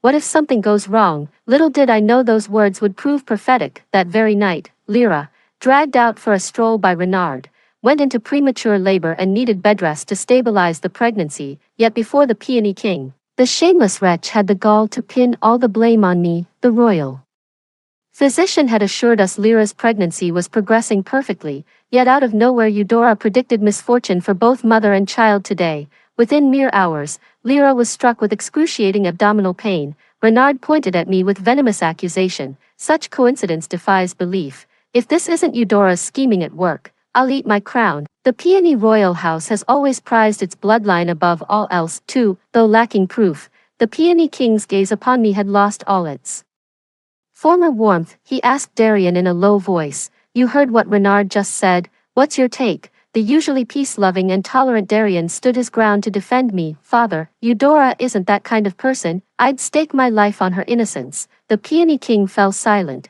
drumming his fingers on the table as he sank into thought. Birds of a feather flock together. For all we know, Eudora's actions might have been your doing too. No sooner had Renard finished smearing Darian's name then he proposed to the Peony King, "Father, since we lack concrete evidence this time, I shall let this couple off. But as precaution, I beg you to place Darian and his wife under house arrest until Lyra safely delivers her child." House arrest seems excessive. The Peony King shook his head disapprovingly before musing. "Let us have Darian and Eudora relocate to the Petal Pavilion in the westernmost part of the palace instead." As the Peony King's words fell, the light in Darian's clear eyes instantly dimmed. The jade fragrance hall at the westernmost edge of the palace was freezing in winter and scorching in summer, its dilapidated state worsened by years of neglect. Within this opulent Peony Palace, it stood as a place more desolate than the actual cold palace. Though I'd long known Darian's frail health made him unfavored by the king, I never imagined the Peony monarch could be so unjust. With only 2 sons, he still couldn't treat them equally. Watching the aura of helplessness and sorrow surrounding Darian, my heart grew heavy yet restless. It felt like a stone weighing me down, or insects gnawing at my core. With Renard in favor and Darian out of grace, the political winds in the Peony Palace shifted completely. Ever since we moved to the scattered Blossom Hall, no palace attendants tended to Darian or me. We had to fend for ourselves in every way. As he watched me roll up my sleeves to work, something shattered in his eyes. "You've suffered by marrying me," he murmured. Just as I was about to comfort Darian, a sudden wave of nausea rose from my stomach, making me gag. "Don't worry, I might just be hungry," I said, pressing a hand to my chest to steady myself. Darian's eyes suddenly lit up as if struck by inspiration. He suddenly gripped my wrist, his fingertips resting on my pulse. Seeing Darian holding his breath with a grave expression, my heart pounded nervously. His expression shifted from shock to calm before he finally smiled at me. "You're not hungry, you're pregnant." I pointed at myself in stunned silence. "You're saying I'm pregnant?" "Yes, I'd become something of a doctor from prolonged illness. A simple pregnancy pulse like this can't be mistaken," Darian declared with certainty. "If I'm pregnant," the news hit me like a ton of bricks, and I found myself murmuring in a daze. "Then how did the child in Lyra's womb come to be, after what felt like an eternity?" I finally snapped out of my stupor. "So the infertile waste Renard kept referring to wasn't me. It was himself all along." New Father Darian's face radiated pure joy and tenderness. "This place is too remote and harsh for pregnancy. I'll send word to the king immediately. We must return to the capital at once." My heart sank as I grabbed Darian's sleeve. "No, this is the only safe place in Peony Palace for me to carry our child. Renard is a monster through and through. That madman must never learn of my pregnancy until our baby is safely delivered. After what he did to me in our past life, even with this second chance, the embers of hatred still smolder in my heart. With each passing day as the bastard child grows in Lyra's womb, Renard's excitement builds, only for the eventual revelation to cut deeper.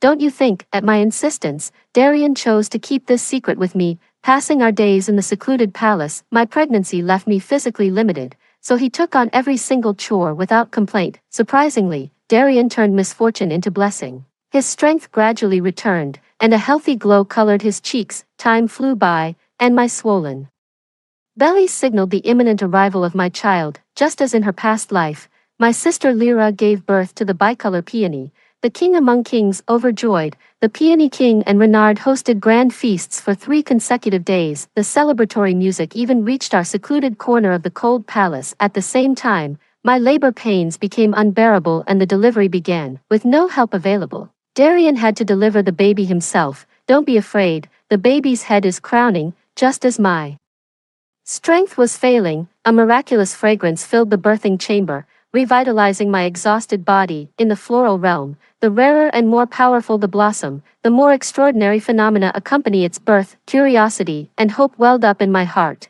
I couldn't wait to see what my child would be, and I summoned every ounce of my strength. Suddenly, Lyra's puzzled voice came from outside. Why would hundreds of butterflies suddenly gather in the abandoned palace? Renard laughed arrogantly. Naturally, my child is extraordinary. A blooming flower attracts butterflies wherever it goes. Darian, your younger brother has kindly brought his child to invite you for celebratory wine. Why are the gates shut tight? Aren't you coming out to greet us? With barely contained fury, Queen Peony flung open the doors to my birthing chamber. I tensely turned toward the doorway just as my body suddenly relaxed beneath me. In that instant, the entire palace burst into simultaneous bloom.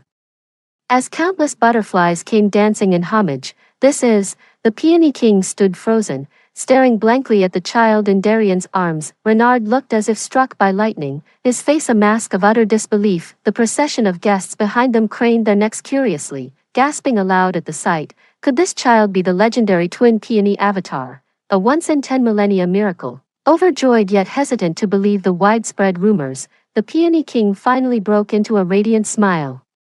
With tender anxiety, she beckoned to Darian. My dear son, bring your child closer so we may behold them properly. 3. Before Darian could step forward, Renard, his face ashen, thrust out both arms to block their path. Father, don't be deceived by their treachery. This child cannot possibly be of our peony bloodline. Eudora was never capable of conception. Concerned for our safety, Darian could no longer hold back. This petal palace is practically a prison. Only Eudora and I reside here day and night. You'd be hard-pressed to find even a fly in this place. How dare you slander her virtue? Besides, there were only Eudora and I here before your arrival. If she didn't bear this newborn child, then who did? Me. Renard flushed crimson, momentarily speechless as his eyes darted wildly about the chamber. Who knows what tricks you've employed, but I'll stake my life on this. Eudora is nothing but a barren husk. Exactly. She's infertile, which means you must be hiding the child's real mother somewhere in these quarters. With that, Renard waved his hand at the palace attendants behind him and commanded, Today, we'll turn the Jade Fragments Palace upside down if we must, but we will find evidence to prove Darian and Eudora's deceit against their father and their treacherous intentions. As the attendants rushed forward to drag me away, Darian bent down and placed the child beside me. Then he stood guard in front of my bed, ready to fight to the death. Anyone who dares lay a hand on my wife and child today will have to step over my dead body first. After all, Darian was still a prince, with the peony king yet to give the order. No one dared lay a finger on him in the flower king's presence. As the standoff continued, Lyra, who'd been holding the child and watching from the sidelines, suddenly spoke up. If you've got nothing to hide, sister, why not let everyone investigate? Wouldn't that actually prove your innocence? Seeing her deliberately pour oil on the fire, I couldn't help but curl my lips into a cold smirk. Once Renard confirms the child is truly mine, the first person he'll come after is Lyra, the woman who cuckolded him. She's stirring the pot without realizing she'll be the first to get burned.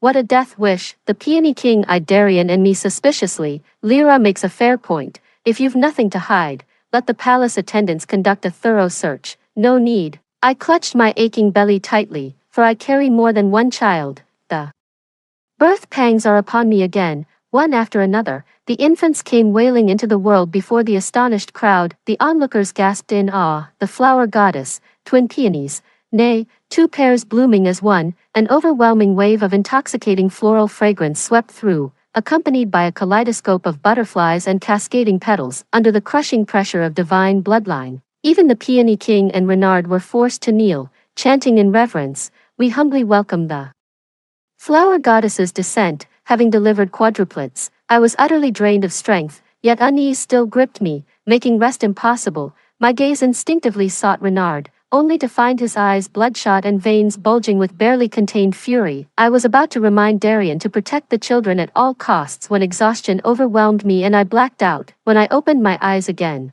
we had returned to the opulent palace where we'd previously lived, seeing only Darian keeping watch by the bedside. My heart leaped into my throat. Ignoring my weakened state, I bolted upright and rasped, "Where are the children? Why aren't any of them with me?" Darian rushed to steady me, saying, "Don't worry, I didn't want to disturb your rest, so I moved the children to the next room." With that, he gestured for the attendants to open the wooden door of the side chamber. From my vantage point on the bed, I could still see the 4 children sleeping soundly in their little cots only. When my heart settled back in place, did I think to ask Darian. After I fainted today, I was completely out of it. "How's Renard? Did he look terribly upset?" Darian missed my implication and reflexively replied, "He's always been the showboating type who loves competing with me. Now that we've been blessed with 4 flower deities, his sour expression was inevitable." Missing the mark again, I pressed further. "But has he acted strangely toward Lyra and the children?" However displeased Renard might be, he'd never take it out on his own queen and children. Darian recalled carefully, he actually escorted them back to his chambers arm in arm. Nothing unusual there. Having witnessed me deliver child after child today, Renard must have realized the truth about Lyra's offspring. With his vindictive and ruthless nature, the absence of any suspicious activity is the most suspicious thing of all. So until we figure out what Renard is really up to, we can't let our guard down for a single moment. My eyes never left the child as I gripped Darian's hand tightly. "Starting today, we'll take shifts watching over the child. No slacking off, even at night." Though he didn't understand why I was acting like we were under siege, Darian humored me to ease my worries. I kept watch by day, he stood guard by night. As days passed, dark circles formed under both our eyes from exhaustion. Just as I was worrying about Darian and debating whether to let him rest longer, Lyra came to us. The dignified second princess of the Peony Kingdom had secretly donned a maid's attire and knelt before Darian and me, weeping pitifully. "Sister, brother-in-law, please save me and my child." While Renard was away, Lyra took me and Darian to see her child, two-toned peony. The child was not only jaundiced and emaciated to the bone, but also had dark circles and sunken eyes. "Sister, brother-in-law, I don't know what's gotten into Renard. He only feeds the child once every 2 days." Lyra wiped her tears in distress. "The poor thing is constantly starving but barely alive, too weak to even cry." She then rolled up her sleeves to reveal the dark bruises on her arms. "Renard's been drinking heavily lately. He hits me whenever he's drunk." Darian's brow furrowed as he took in the mother and child's pitiful state. "I'll tell father. He cares deeply about children. If he intervenes, Renard will surely rein himself in." As Darian turned to leave, I caught his sleeve. "There's nothing you can do to help her." Lyra stared at me in shock. "Sister, why are you stopping?" "My husband, what have I ever done to wrong you, that you'd wish death upon me and my child? You won't even tell the truth when asking for help. Who'd dare assist you?" I glared coldly at Lyra. "Out with it. Who's the child's real father?" The color drained from Lyra's face as she stammered, "Sister, I don't understand what you mean. Why would you slander my virtue without proof?" I turned to Darian with a helpless shrug. "See, I told you there's nothing you could do to help her." Renard had known the child's true parentage all along, but his pride and status left him choking on the truth. Even when their lives hung in the balance, the foolish woman still tried to deceive those who came to her aid. At these words, Lyra seemed to have all strength drained from her body. She collapsed to her knees, clutching at my skirt hem as she sobbed. "Sister, I never meant to deceive you. All I know is the father was a black peony, nothing more." For, though my foolish sister Lyra was infuriating as a mother myself and the child's peony-blooded aunt, I couldn't harden my heart against the poor wretch's suffering. "We'll locate the child's biological father soon and stage her death to reunite them." I smirked at Lyra. "As for you, you're on your own. Don't expect any help from us." For 2 lifetimes, my sister watched my suffering with cold detachment, even pouring salt on my wounds. Now that our fortunes have reversed, sparing her from retaliation is mercy enough. I certainly won't lift a finger to save Lyra's wretched life. Armed with her intel about the black peony, Darian swiftly identified the most likely biological father among the peony clan for the bicolored blossom. "You'd never guess who it is." Darian's words piqued my curiosity.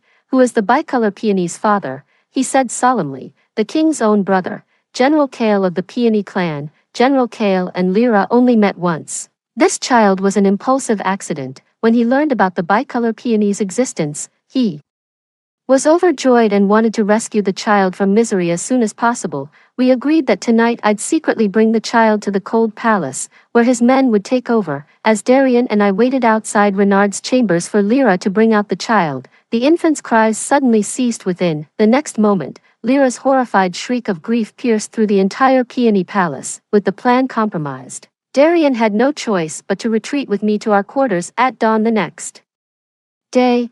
Renard publicly announced the demise of the bicolor peony heir, plunging the entire palace into mourning. White Lyra, still reeling from the loss of her child, moved like a hollow shell of her former self. The Peony King placed a heavy hand on Renard's shoulder with profound sorrow. You and Lyra are still young. There will be other children, as you say, father. Renard acquiesced while casting an icy glare toward Lyra. The royal court gathered in mourning as the crown prince's life was cut tragically short. At the sight of General Kale, the distraught Lyra suddenly rose to her feet with hysterical laughter. My child could have escaped death just last night. After enduring so many days of suffering, why did fate deny him this one final night? Seeing her reckless outburst in public, Renard's face darkened with alarm. He urgently commanded the court attendants. The princess consort is grief-stricken and delirious after losing her child. Escort her back to her chambers at once.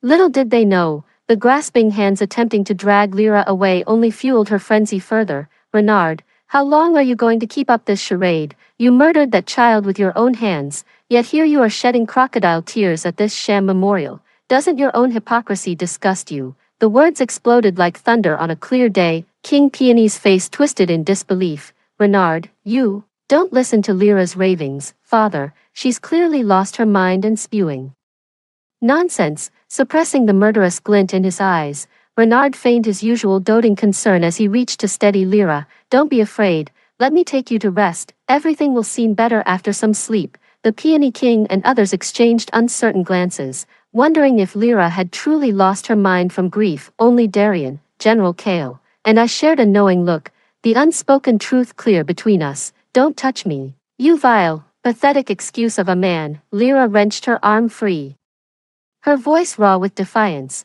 I wronged you. I carried another's child before our wedding.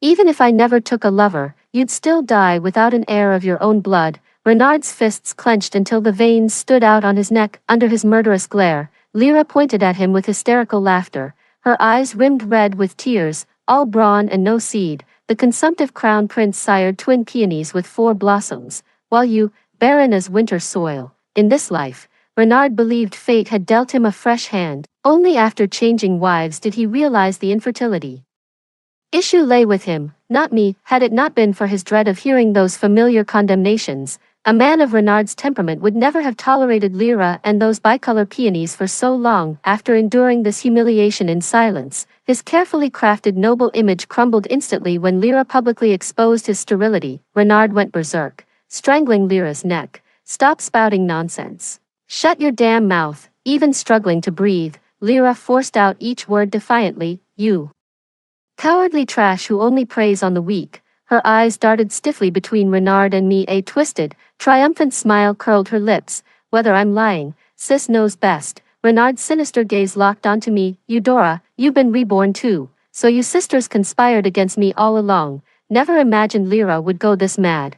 She's determined to drag me down with her to the grave. Darian whispered in my ear. Your sister's nearly strangled to death. Shall we save her? I shook my head slightly. Let her die. Good riddance. Just as Lyra was on the verge of suffocating, General Kale cast aside all propriety. He delivered a crushing blow that sent Renard sprawling, then swiftly rescued Lyra. Cough, cough. Lyra collapsed limply into General Kale's arms, her face streaked with tears. Anyone could see there was something more between them. Still sprawled on the ground, Renard turned livid, grinding his molars. You shameless adulterers, how dare you do this before my very eyes? The Peony King, who had always doted on Renard, shockingly kicked him mid-sentence. Enough, today's funeral farce has brought utter disgrace upon the royal family. Gazing at the youngest son he'd poured his heart into raising, the Peony King seemed to age a decade in an instant. Lyra and Renard are utterly distraught. behaving like madmen. Today's incident was just a misunderstanding. Everyone, disperse for now. With the Peony King stepping in to mediate, the commotion quickly died down. Watching Lyra still clinging to General Kale with exaggerated theatrics, the Peony King waved his hand in disgust. Send the second consort to the Jade Fragments Hall for now. She'll remain there until I uncover the truth. Though he said this, the Peony King already knew the truth in his heart. Lyra's being banished to the cold palace. There's no hope of her ever returning in this lifetime. Though Renard crossed the line today and made a disgraceful scene, the Peony King still pities his cuckolded son. Before leaving, he reminded us to take good care of him and offer comfort. As the mourners gradually dispersed from the funeral hall, only Darien, Renard, and I remained. Renard didn't even bother pretending anymore. Despite being too injured to stand, he fixed us with venomous eyes. Seeing me brought this low. You too must be thrilled, aren't you? Especially you, Eudora. Renard flashed me a chilling grin. Remember how it felt being boiled alive in your past life, shall I refresh your memory? Darien's eyes darted between me and Renard in shock. The confusion on his face gradually cleared as he finally pieced together why Renard and I shared this uncanny foresight. Because we've both died once before, and clawed our way back from death. Hearing what Renard did to me in our past lives, Darien reacted even more violently than I did, his hands clenched into fists beneath his wide sleeves, the fabric trembling uncontrollably. Then he stomped mercilessly on Renard's injured spine. 5. Though his slender frame seemed fragile, his aura surpassed even General Kale's intensity. Renard, I'm warning you, as long as I draw breath, you'll never lay a finger on Eudora again. Renard let out an agonized scream. I'll carve both of you, along with those twin lotus blossoms, into 8 pieces and send you all straight to hell. All past lives vanished like morning mist. Heaven granted me a second chance, and I merely wished to stay far from Renard, living quietly behind closed doors. Yet I underestimated Renard's depravity. For Darien and the children, I can no longer hide like a coward. Back in my chambers, I asked Darien, you've always shunned conflict. Have you never considered vying for father's favor or the peony throne against Renard? If you want me to fight, I'll fight. Darien held my hand. Eudora, go do whatever your heart desires. After all, Renard was his own flesh and blood, his younger brother by birth. I stared intently into Darien's eyes, unwilling to miss even the faintest trace of tenderness or reluctance in his gaze. What if I demand he vanishes completely from our lives, or even dies? Darien's gaze hardened. That's the retribution he deserves. Ultimately, the Peony King still holds power in the palace. Neither Darien nor I have the authority to banish the prince unless the Peony King himself gives the order. In the past, Darien and I remained vigilant, guarding the royal chambers and children so tightly not even a fly could enter. Upon hearing of Renard's full recovery, I deliberately gave him the perfect opportunity for revenge. Under cover of night, he sneaked into our bedchamber and set it ablaze. As flames roared skyward, Renard doubled over with laughter. Darien, you pathetic weakling, for 2 lifetimes you've overshadowed me with your brats. Let's see what you'll compete with me for now. And you vile wench Eudora, knowing my infertility, you dared conspire with Lyra to humiliate me. As the royal bedchamber was completely engulfed in flames, sealing the fate of those inside, Renard turned away with grim satisfaction. The peony throne that eluded me in my past life shall finally be mine, he muttered. Now to deal with that old fool. While the palace servants rushed to extinguish the fire in our chambers, Darien and I emerged from the shadows, following Renard to the Peony King's bedchamber. We witnessed his descent into madness as he prepared to burn his own father alive amidst the chaos. Flames licked hungrily up the pillars and wooden doors, casting flickering light across Renard's face that mirrored the madness in his eyes. The moment he turned around, he found himself face to face with our entire group. Renard, you vile beast. King Peony's face flushed crimson with rage. Of my 2 sons, you were always my favorite since childhood, yet today, it's you who would raise a hand against your own father. After a brief moment of stunned confusion, an unexpected look of relief and liberation crossed Renard's face. King Peony gave him one final penetrating look. Darien, Eudora, he set 2 fires and attempted to murder you both. This old king has lived long enough. This wretch is yours to judge, whether he lives or dies. Don't trouble me with the news. With the authority to decide Renard's fate, the flawless Darien revealed a ruthless edge and murderous intent for the first time. Eudora, how did Renard harm you in your past life? Let me make him taste the same bitterness. What do you say? Taking Darian's hand while carrying our child toward the newly built opulent chambers, I said, no need, let's gift wrap Renard for General Kale.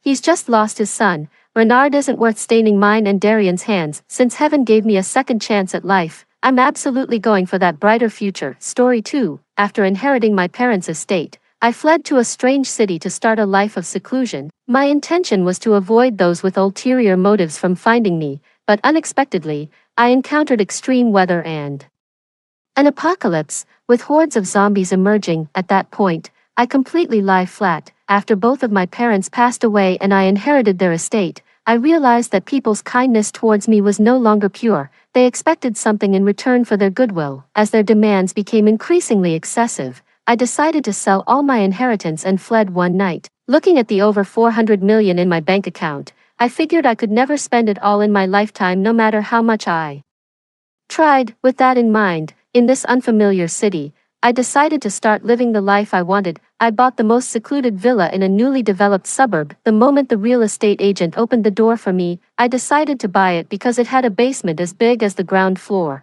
spread over 3 levels. Feeling a severe lack of security, living underground seemed like a very good choice, and I was eager to try it. Afterwards, I started a major renovation of the villa. As I mentioned, I had more money than I knew what to do with, so I casually agreed to use the highest quality materials for everything, as suggested by the grinning face of the renovation company's owner, the thickest glass that supposedly even a cannon couldn't shatter, the toughest composite material for doors, which could only be unlocked with my iris as the password. The entire outer walls of the house were wrapped with solar panel materials, allowing complete self-sufficiency in power, advanced water purification systems and fully automated appliances. But those weren't the most crucial aspects. The most important thing was that I made the 3 underground levels identical to the floors above, and every room above had pinhole cameras installed, allowing me to clearly see everything inside and outside the house from the surveillance room below. This was all a precaution in case those who saw me flee became furiously vengeful and attempted something illegal. After all, greed can drive people mad. The renovation was completed in just over a month. With my prompt financing, I moved into the villa's basement contentedly and began to crazily shop online to fill the house, as it was too empty and triggered my claustrophobia. As a child, my mother was strict with me, and I wasn't allowed to eat snacks, so I always dreamed of owning a supermarket where I could eat whatever I wanted every day. Now that I had money to spare, I might as well turn this villa into my supermarket. I started buying large supermarket shelves and stocked them just like a regular supermarket. The first floor was for grains, oils, and beverages, the second for fresh vegetables, the third for snacks, fruits, and daily necessities. As for how I could eat all this by myself, it wasn't something I considered. Since I had plenty of money, I also created a soundproof area in one corner of the villa, where I kept a few chickens for daily entertainment through cockfighting. Outside, I built a transparent doghouse from leftover construction materials, planning to buy a dog to keep me company once I settled in. Looking at my fully stocked home, I felt a true sense of security for the first time. That evening, I was playing a racing game in the basement game room. Suddenly, the villa's intelligence system issued a warning about an imminent typhoon and issued an orange weather alert. I didn't pay much attention and continued to immerse myself in the game. When I went to the surveillance room to check the outside, it was only 3 in the afternoon, but it had already turned pitch black outside. Only during flashes of lightning could I faintly see tree branches swayed by the wind, and the sound of the torrential rain was loud. I went upstairs to boil a bag of dumplings from the freezer. My appetite wasn't very strong since I mostly stayed at home and ate only once a day to satisfy my energy needs. However, this wasn't great for nutritional intake, so I ordered a lot of vitamins and various supplements online. After eating the dumplings, I decided to watch a movie. I had installed a private cinema at home and hadn't used it yet. I planned to try it out that night. After some thought, I decided to watch Train to Busan. A thrilling and exciting movie like that would really test the cinema equipment. As I was eating snacks and watching a zombie attack scene, a piercing scream startled me. Wow, that's so realistic. I stuffed chips into my mouth, my eyebrows arching in delight. Money really is a wonderful thing. No wonder everyone is after it. However, just as the protagonist was having a touching conversation, a piercing scream from a zombie suddenly rang out again, clearer and more shrill than before. I paused the movie and walked out of the private cinema room, Puzzled, it turned out that the sound wasn't coming from the movie. I quickly headed to the surveillance room. Outside was pitch black. Nothing was visible, but just as I was about to leave, a flash of lightning streaked across the sky, and a pale, decaying face with fangs suddenly enlarged on the screen, startling me so much that I stumbled backward and fell to the ground. What was that thing? A real zombie. After turning on my phone, it was clear that social media was blowing up, even more so than when Shinzo Abe was shot. The apocalypse had arrived, with zombies everywhere. In the videos, there were hordes of people covered in blood with stiff limbs. They chased after people with terrifying speed. Just like in the zombie movies, I was so frightened that my phone slipped from my hand and dropped to the floor, nervously staring at the monitor. Another flash of lightning revealed that terrifying face again. It snarled viciously, violently slamming against my front door. Fortunately, after several failed attempts to break in, it stiffly walked away. Only then did my tense nerves relax, and I slumped to the ground, drained, staring at the ceiling. My mind went blank. I couldn't understand why life was treating me this way. A bizarre car accident had taken my parents' lives, and their inheritance had made me a target. I had barely escaped, ready to live a carefree life, and now this apocalypse had arrived. This damn life. I cursed loudly, but suddenly felt a sense of release. Wait, maybe this doomsday existence isn't so unbearable after all. Firstly, my house was not only sturdily decorated but also fully automated, unaffected by power or water cuts, and it even had a specially treated sewage system underground. Secondly, I also had a home supermarket, so food wasn't a worry. I had enough to last at least 2 years. Lastly, the apocalypse had deterred those who were searching for me, making me 100 times safer than before. Having realized all this, I began to settle into my new reality. Aside from the lack of new supplies, everything was as I had expected. If I still haven't been rescued after 2 years, then there would be no point in continuing. After finishing the movie in my private cinema, I slept soundly. The next morning, the storm had given way to a scorching sunny day, with temperatures nearing 45 degrees Celsius. No wonder I had woken up sweating. I turned on the air conditioning, grabbed a cold Coke, and leisurely returned to the downstairs surveillance room. This time, the screen was clear enough for me to see the zombies outside. There were only a few scattered about. One, dressed in a high-end tailored suit, seemed to be the CEO I had met when I moved in. Back then, he was full of pride. But now he had turned into this horrifying figure. Due to the villa being a new, expensive property, the occupancy rate was very low. This meant that, for now, it was relatively safe. After watching the aimless zombies for a while, I lost interest. I went up to the second floor to the fresh produce area, picked some lettuce, mushrooms, and a big piece of fresh beef. I also grabbed some meatballs and a pack of shrimp paste from the freezer, then headed to the snack area to get a spicy hot pot base from store, and cooked myself a hot pot, enjoying a drama while savoring delicious food. Truly is one of life's greatest pleasures. However, probably because I had the TV volume too loud, it attracted the attention of the zombies. Soon, zombies were crowding at the windows and the front door. The sound of thumping echoed from all directions. I suddenly regretted not making the upstairs as soundproof as the basement when I renovated the house. With a sigh, I moved my hot pot to the basement to avoid being disturbed by the zombies.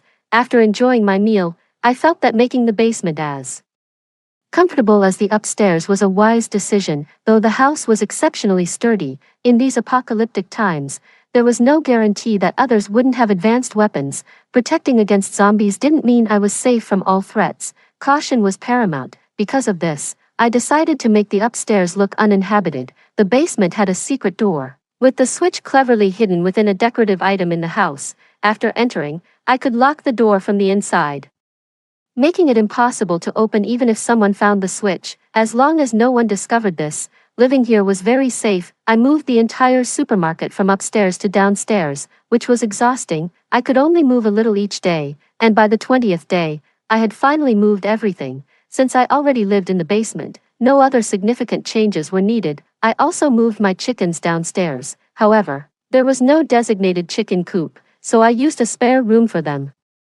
Cleaning this room became my biggest headache daily. It was just too smelly. I often wondered why I even decided to keep chickens, that is, until I found the first egg in the coop, and I was immensely grateful for my earlier decision. Since fruits and vegetables spoil quickly, I quickly looked up how to grow them at home while the internet was still working. The immediate problem was the lack of soil. which meant I would have to risk leaving the house to get some. Additionally, there was no natural light in the basement, but luckily, I found out that incandescent lights could substitute for sunlight. However, based on zombie movies and my observations, zombies are extremely sensitive to sound, light, and the smell of blood. Stepping outside would surely alert them, and with my slender build, I wasn't much of a match for them. As I contemplated how to collect soil, the situation outside worsened, more zombies appeared, and the weather became extremely erratic, with temperatures soaring to 50 degrees Celsius during the day and dropping to around 0 at night.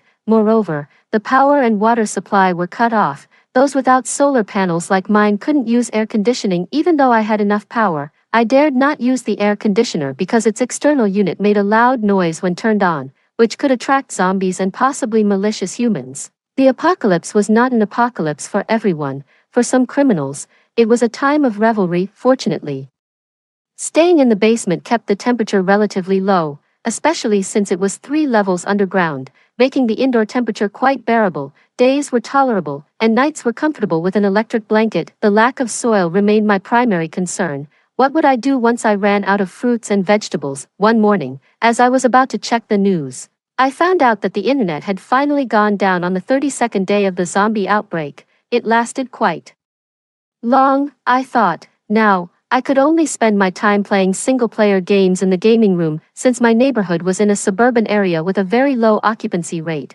there were no special incidents outside the wandering zombies, so I didn't specifically check the surveillance to see what was happening outside.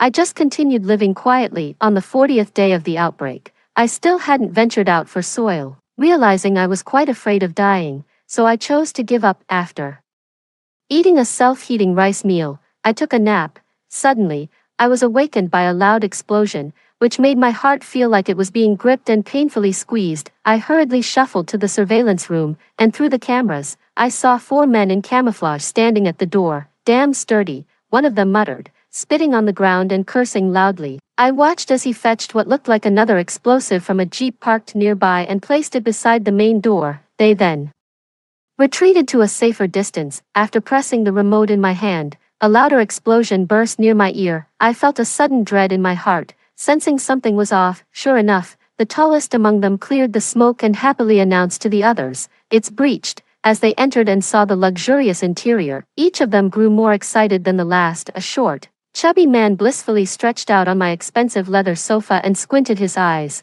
saying, "I never imagined I'd live in a place like this one day." From their conversation, I learned that they were 4 brothers who had banded together to scavenge for supplies in these chaotic times. For convenience, I named them Peter, Owen, Vivian, and Valerie. The tallest was the eldest brother. The second, with a scarred face and fierce look, was the next in line. The third was the chubby man on the sofa. The youngest was a well-mannered man with glasses. They clearly looked like outlaws, and what's more, they were heavily armed. Panicking, my first instinct was to lock the basement door. Then, sacrificing my daily gaming time, I sat in the surveillance room with snacks to monitor them. They unloaded a lot of supplies and water from their vehicle, seemingly planning to use my house as their base. The talkative chubby man mentioned that a zombie outbreak had massively escalated outside, with streets swarming with zombies and hardly a living soul in sight. Thanks to their robust physiques, each of the brothers had managed to gather quite a few resources, but in these apocalyptic times, individual strength was hardly sufficient.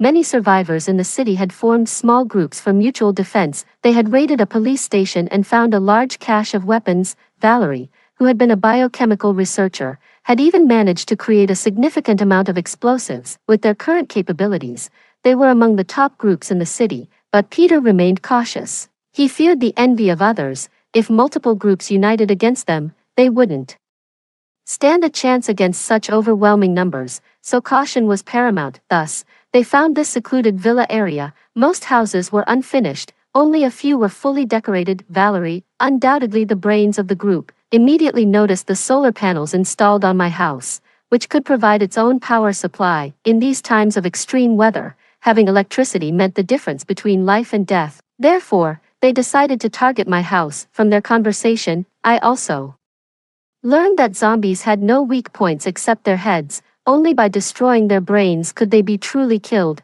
Otherwise, They could slowly rise even after falling from a 50-story building. Looking at the surveillance outside, I indeed saw zombie heads blown open, with dark blue blood scattered everywhere. A strong stench of decay wafted through the vents. It hadn't smelled this bad before. Probably because their noise had attracted all the neighborhood zombies to my doorstep, where they killed them, causing the bodies to accumulate near my house. I hurriedly turned on the air purification system. Thinking about this, I couldn't help but chuckle to myself. Although I wasn't short on money, when I decorated the house, I didn't install a full house air purification system because the large floor-to-ceiling windows upstairs provided ample ventilation. However, the basement, being hard to ventilate, not only had improved airflow but also an air purification system installed. Now, these four were probably suffocating from the stench. I munched on cucumber-flavored chips, grinning from ear to ear. Hopefully, they would leave soon, but my laughter soon faded. They had discovered traces of my recent presence. This place was inhabited not long ago, Valerie said, squinting and searching around like a sly fox. Hearing this, the other three immediately started searching the house with their guns. Spotting some of my household trash with fruit peels not yet fully decomposed, annoyed, I slapped my forehead and nervously watched the surveillance screen. Every time someone came close to a hidden door or switch, my heart raced, fearing they might discover something. Fortunately, they hadn't gone into the other villas yet. Otherwise, it's very likely that this villa will have a huge basement, leading to suspicions that someone might be hiding there. After searching the entire house, they found no one. Vivian was the first to give up. She collapsed on my expensive sofa as if boneless, complaining, "They've probably gone to scavenge supplies. There's absolutely no food here." Peter nodded and also put down his gun. "Still, we need to stay alert in case the owner of the house comes back or another squad finds this place." Owen threw his gun on the table, chugged a bottle of water, then picked up the remote to turn on the air conditioner. But Valerie snatched it away from him. His eyes widened fiercely. But Valerie was not intimidated. "It makes too much noise," he cursed and then lay down on the sofa as well. Valerie stared at him and frowned, but said nothing more. She turned on the portable air conditioning fan I had left in the room, and all four of them relaxed, groaning in comfort. I clenched my fists hard, annoyed at myself for not having moved that downstairs. The house was secure, but we've compromised it by breaking the door. "There's now a big gap," Valerie pointed out. Hearing this, Peter agreed. "Just like before, we'll take turns keeping watch at night.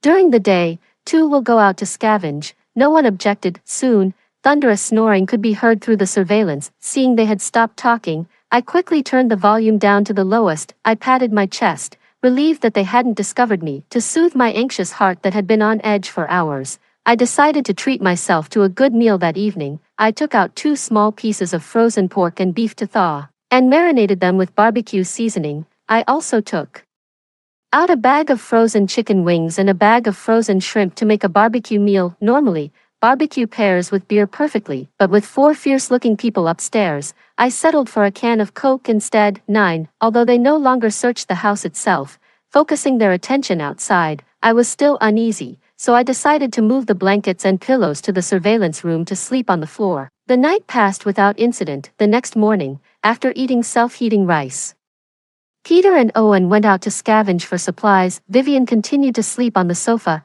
lazy as a bug. Meanwhile, Valerie was upstairs in the study, tinkering with a bunch of black objects. I watched him for a long time without understanding what he was doing, but I guessed it must be the explosives they had mentioned before. Days passed peacefully, and I noticed that Valerie never had to go out to scavenge. Every day, it was Peter, Owen, and Vivian taking turns going out, while he spent the whole day in the upstairs study, making me worried he might blow up my study. Today, it was Owen and Vivian's turn to scavenge. Peter was at the door trying to reinforce it, and Valerie was still in the upstairs study. I thought it was going to be another ordinary day and was about to go play games in the game room when I suddenly heard Vivian screaming, "Big brother, it's bad." "What happened?" Peter hurried out to meet her. He saw Vivian supporting a blood-soaked Owen down from the jeep, the strong smell of blood attracting a horde of zombies rushing over.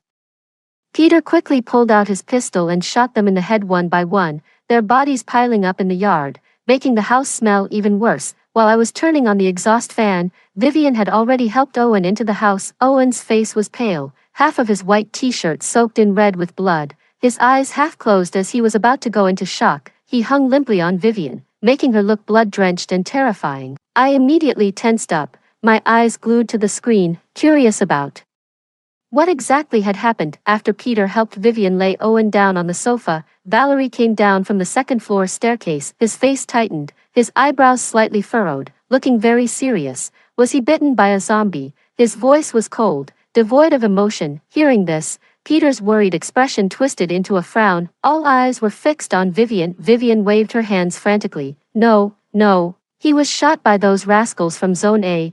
Peter and Valerie visibly relaxed and walked over to the couch to check Owen's injuries. I stuffed a spicy snack into my mouth, amused by their earlier brotherly claims. Now that trouble has struck, it reveals how fragile these plastic-like brotherly bonds are in the face of apocalypse. Everyone is just worried about whether they can survive. Wow, that's spicy. I quickly took a sip of my milk tea and continued watching them. Earlier today, Owen and Vivian had gone near Zone A to search for supplies. To understand why they ended up like this, let me introduce the city I am currently in, S-City. S-City is a coastal city adjacent to the South Sea. The city is shaped like a regular pentagon, and after the zombie outbreak, the survivors divided it into 5 zones, A, B, C, D, E. Zone A was originally the business district of S-City, featuring several large warehouse-type supermarkets, making it the richest area in terms of supplies. However, since the outbreak occurred over a weekend, countless people were attacked and turned into zombies there, making it currently the most dangerous place. Zone B is next to the South Sea, originally a tourist hotspot. Although there are some supplies, most of the area has been submerged by seawater due to weather anomalies and is basically inaccessible. Zone C, where I am, is the affluent district. The houses here have higher security features, and the number of zombies is relatively low, making it the safest part of the city. However, because the houses are so secure, they are not easy to break into.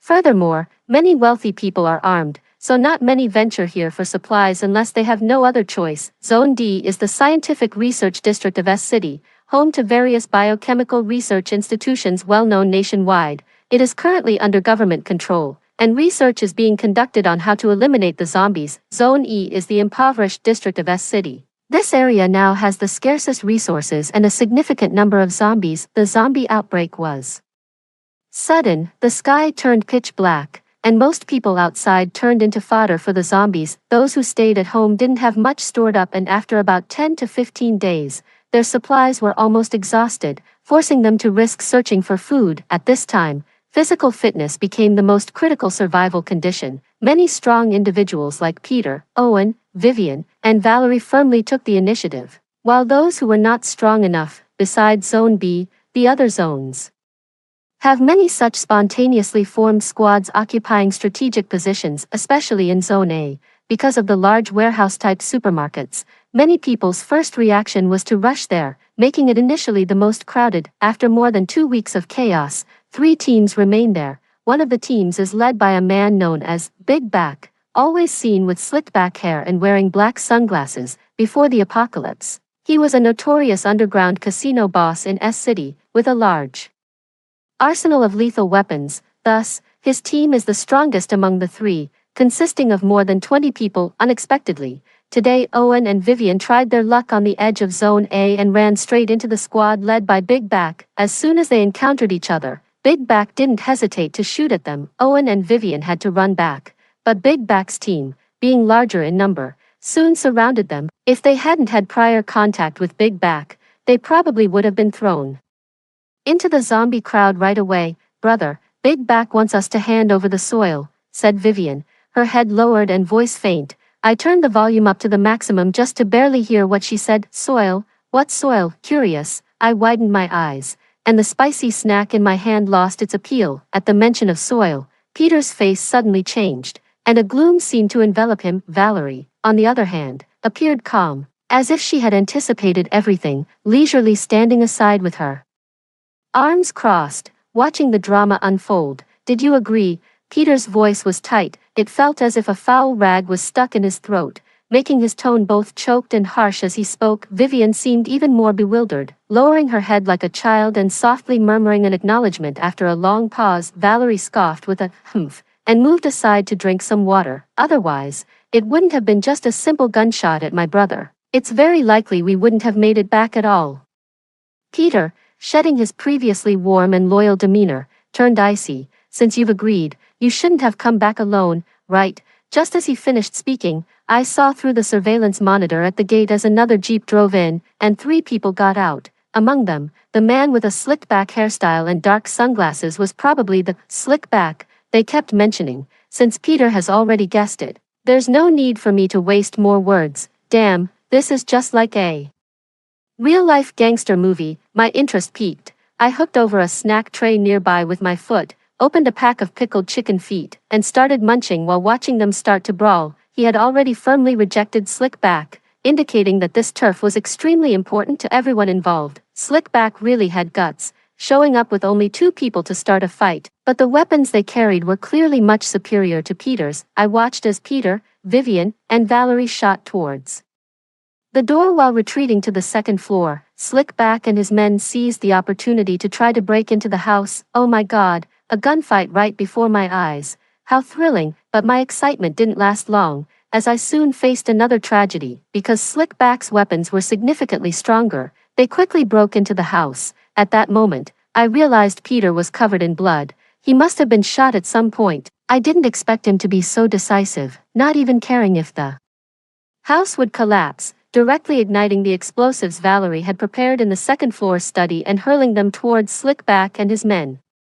With a loud boom, the whole house shook violently. Luckily, the materials I had used were top grade, and the house didn't collapse, but I ended up covered in debris, coughing for a long time before I could catch my breath. Once I cleaned myself up and looked at the surveillance again, I was stunned. My surveillance had tripped off, plunging into darkness. Even worse, the incandescent lights overhead flickered and then went out with a snap. This was absurdly unbelievable. The explosion had damaged my solar power system. Thankfully, anticipating the insufficient sunlight during the southern rainy season, the housing design company had installed a generator in the basement and stored 20 boxes of diesel fuel. I hurried to the 3rd basement level, about to start the generator when a sudden thought made me stop. Hold on, if the electricity in the whole house is interconnected, and if anyone, especially the clever Valerie, survived upstairs, they would realize someone else was still in the house. Once the power came back, now I couldn't even check the surveillance to see what was happening outside. It was bearable during the day as the basement temperature was comfortable, but at night, the temperature could drop to 10 degrees Celsius, and without an electric blanket, it could be deadly cold. I chewed on my thumb, pondering my next move. I had studied liberal arts. Electricity was completely beyond me, and any attempt to fix it myself would be futile. However, I vaguely remembered the contractor mentioning a master switch that not only separated the circuits between floors but could also turn on or off the electricity in each room, but I had only half listened at the time and had no idea where this master switch was located. Could it be upstairs? I widened my eyes in horror, glancing at my digital watch. It read 3:20 p.m. Generally, the temperature dropped sharply at 6 p.m., giving me just over 2.5 hours to find that master switch. I grabbed a flashlight and began searching from the 3rd basement level, 1 floor at a time. By 5:45 p.m., I had searched all the rooms in the basement. I couldn't find that main switch valve. I slumped to the ground, feeling utterly deflated. This is just my luck. It was over. All I wanted was to lie low peacefully, watching the chaos outside as if it were a movie. Why did it have to be so hard? Just as I was grumbling, a sudden blast from the passage leading to the surface made me jerk my head up to look at the door, but I couldn't see anything in the darkness. Had someone come down? I quickly turned off my flashlight and listened intently for a while. Silence. Everything remained eerily quiet. Just as I was breathing a sigh of relief, another loud bang echoed through the air. I then realized that the noise was coming from outside the basement's secret door. I turned on my flashlight and slowly moved towards it. The banging noises grew louder, resembling the sound of gunfire. As I reached the door and pressed my ear against it, I could faintly hear a man's angry curses. Due to the soundproofing, it was hard to make out the exact words, but it seemed to be Peter and Valerie's voices. They appeared to be arguing, followed by another gunshot, and then silence ensued. Just as I decided to continue my search for the switch valve, a loud thud from the secret door caused a piece of metal in front of me to dent inward, shaped like a bullet. Frozen with fright, my legs trembled uncontrollably. They surely wouldn't come over to check. After what felt like ages, as the surrounding temperature dropped and my breath formed mist, I slowly slid down to the ground and hugged my legs tightly. This was terrifying. It had seemed exciting and fun to watch from a distance, but experiencing it firsthand was horrifying. After waiting to ensure no one was around, I carefully massaged my stiff body and slowly stood up. Due to the cold and having sat for too long, I had to use the wall to slowly move upwards. Suddenly, my hand touched something resembling a plastic box. I quickly turned on my flashlight, and sure enough, it was the switch valve I had been searching for. Gratefully, it was clearly labeled. I hurriedly shut off the upstairs circuit, then went down to the freezing third basement level to fill the generator with diesel and start it. The humming noise lasted for a while before the lights inside all came on, nearly frozen stiff. I rushed back to the second floor control room, not bothering to check outside, and wrapped myself tightly with a blanket over the electric heating pad. Once I warmed up, I dared to look at the surveillance footage. Fortunately, my hidden cameras in the corners were unaffected by the earlier explosion and still transmitted clear images of the outside. I was shocked at what I saw. The first floor living room was in complete disarray, covered in plaster dust. The big guy with the pompadour and his two lackeys were nowhere to be found, obliterated by the explosion. It was a wonder how someone so foolish had managed to form a dominant squad in Zone A. There were two bodies soaked in blood lying amidst the debris. One, staring wide-eyed and lifeless, was Peter, and the other, a short, portly figure lying on its side, must have been Vivian. I blinked. Indeed, brute strength was not enough. Those with brains still held the upper hand. The scene was too horrifying, and feeling chilled from earlier, I lost my appetite for dinner. After snacking on some biscuits, I fell into a deep sleep. However, my sleep was restless, haunted by a pair of sinister eyes behind glasses. The next morning, groggy and with dark circles under my eyes, I made breakfast. I hadn't eaten last night and was now feeling some stomach pain from hunger. I cooked a bowl of noodles, cracking in a fresh egg I had gotten yesterday, and was about to add some vegetables when I realized that the produce in my supermarket was all rotten and spoiled. With barely anything left edible, I managed to find a small handful of yellowing greens and cooked them anyway. After eating, I sat in front of the surveillance, chin in hand, deep in thought. I hadn't anticipated a zombie outbreak, and by the time I realized, it was too late to prepare. I was just lucky to have made it this far. Even though I still have plenty of vitamin supplements,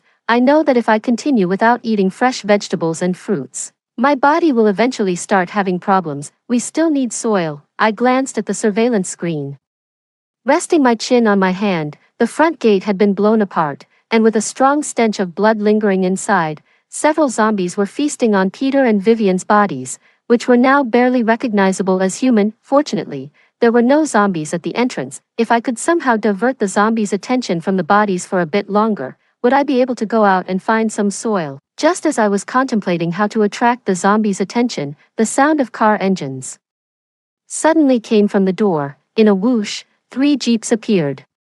Quickly, several men in military boots jumped out from the vehicles. They entered my villa, took down all the zombies with headshots, and started to look around as if searching for something. After a while, a man with a monkey-like face showed a metal chain to the leader, who was wearing sunglasses. The leader's face changed immediately, and he called out, "Big brother." I looked closely at the metal chain, feeling it looked familiar. After thinking for a moment, I remembered it hanging around Big Hairstyle's neck just yesterday. It seemed that these men were likely Big Hairstyle's subordinates. After inspecting the situation inside the villa, the man in sunglasses clenched his teeth and led everyone away. I guessed they were probably off to find Valerie. Now it was clear, Valerie had become the ultimate winner, taking away the soil that everyone deemed most important. What could that soil be used for? Why was everyone after it? If only I could get my hands on that soil. I allowed myself a brief smile, then quickly snapped back to reality, slapping my face.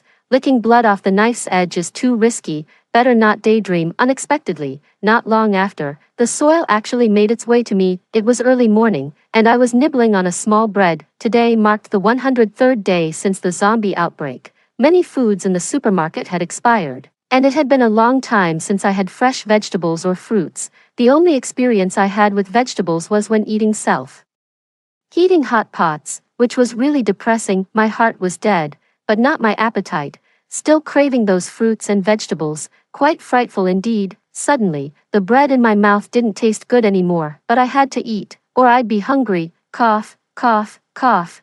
Suddenly, a blood-soaked figure, I couldn't tell if it was a zombie or a person, ran into the view of the surveillance camera, causing me to choke on the bread. Nearly unable to breathe, after finally swallowing it, I realized that the ragged, emaciated figure was Valerie, who had been on the run for over a month. After taking out the wandering zombies in the house, he stumbled to the second floor. Then, surprisingly, he found a small bag of black substance inside a decorative incense burner in the study. He had a smug smile on his face, but it didn't last long before he started coughing again. A trickle of fresh blood leaking from the corner of his mouth. Apparently, he had been ruthlessly pursued for over a month and had sustained severe injuries. After securing the soil on his person, he lay down right there, despite the stench and several groups of people coming and going, and corpses of zombies everywhere inside and outside the house. He seemed unaffected and quickly fell into a deep sleep, even snoring softly as captured by the surveillance. I gritted my teeth.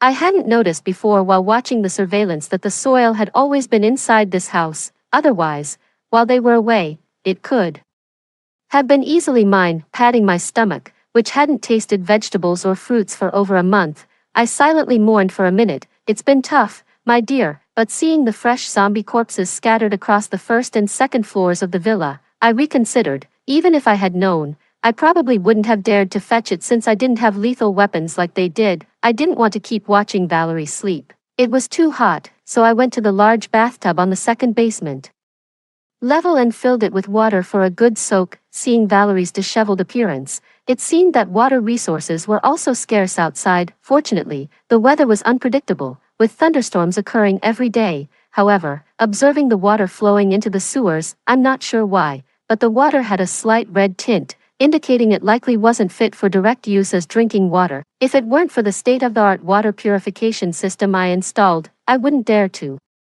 use water as recklessly as I am now. After taking a bath, I made a dish just like Huang Lei's Sprite noodles.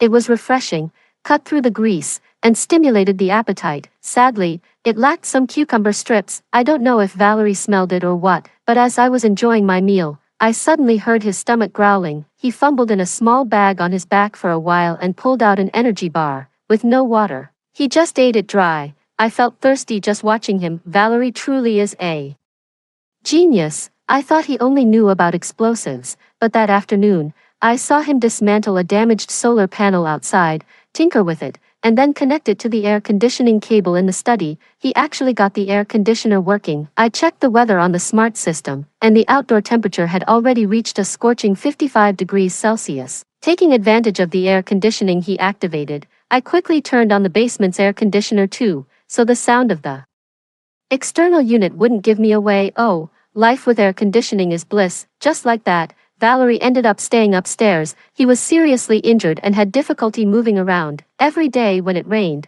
he would collect water in a container and add a chemical reagent to it, making the water clear and drinkable again. These days, he also took out some mysterious soil and placed it in a corner of the study's balcony. After observing for several days, I finally understood why this mysterious soil was so coveted by everyone, because just 3 days after Valerie planted cucumber seeds in it, a lush cucumber plant had sprouted a huge cucumber. Listening to him crunch on the fresh cucumber, I couldn't help but swallow my saliva. I admit I was envious. This soil is truly magical. After finishing the cucumber, Valerie licked his fingers with satisfaction and chuckled. I guess I'm probably the only one who can still enjoy cucumbers now. Haha. But then his expression darkened, and the look behind his glasses turned fiercely cold, sending a chill down my spine as I watched him through the surveillance. He slowly walked over to the corpses of Peter and Vivian on the first floor, stared at them for a long while, and then said, "Peter, don't blame me. Without me, you wouldn't even know about this soil, let alone have access to it. There's only so much of this soil, and it was only ever enough for one person. You wanted to use it to lure others to join your squad and fulfill your grand ambitions of dominance, so don't blame me for acting first." I covered my mouth in shock. So the internal strife I overheard that day at the secret door was because of this, but seeing Valerie's sinister demeanor, I knew that even if Peter hadn't had those plans, Valerie would have found a way to eliminate them anyway. After all, he knew how to use the soil from the beginning but pretended to be researching it and didn't use it right away. His intention was to guard against Peter and the others. Yes, this soil isn't ordinary. Merely scattering seeds on it wouldn't work. I carefully watched every step of Valerie planting the cucumber and discovered the key. Before planting, he watered the soil until it was slightly submerged. Then after planting the seeds, he didn't water them at all. Just 1 hour of sunlight each day, and in 3 days, the plant would rapidly bloom and bear fruit, but it would only produce one fruit. After harvesting, the original vine would quickly wither. I pondered over a small bag of seeds next to the soil on the second floor. These seeds were definitely not ordinary either. Suddenly, I noticed a few characters on the seed bag. I zoomed in on the surveillance feed and saw it read, S City 3rd Research Institute. This institute is a major biological research facility famous for many national inventions. It seems this soil is their latest research breakthrough, and somehow Valerie got wind of it. I glanced at Valerie. Wait, maybe Valerie was a researcher at the 3rd Research Institute. Otherwise, such confidential material wouldn't be accessible to just anyone. From then on, every 3 days, I eagerly watched Valerie through the surveillance, eating various vegetables and fruits. I gnawed on chicken feet while he ate carrots. I swallowed cookies while he roasted sweet potatoes. I chewed on spicy strips while he bit into a tomato. This was unbearable, but I had to endure. Deflated, I ran to the game room and turned on the AR body sensing game console. After a round of boxing that left me sweating, I felt a bit better. Outside was so foul-smelling, I don't know how he could stomach it. The government is unable to destroy them one by one, and will conduct unified bombings based on the number of zombies in each area. After a month, all surviving residents are urged to hurry to the safe zone in the D-Zone Biological Research Building to avoid accidental injuries. I really am foolish. Why is lying down so hard in the surveillance? Valerie, having listened to the broadcast, seemed pensive. I don't know when he will head to D-Zone,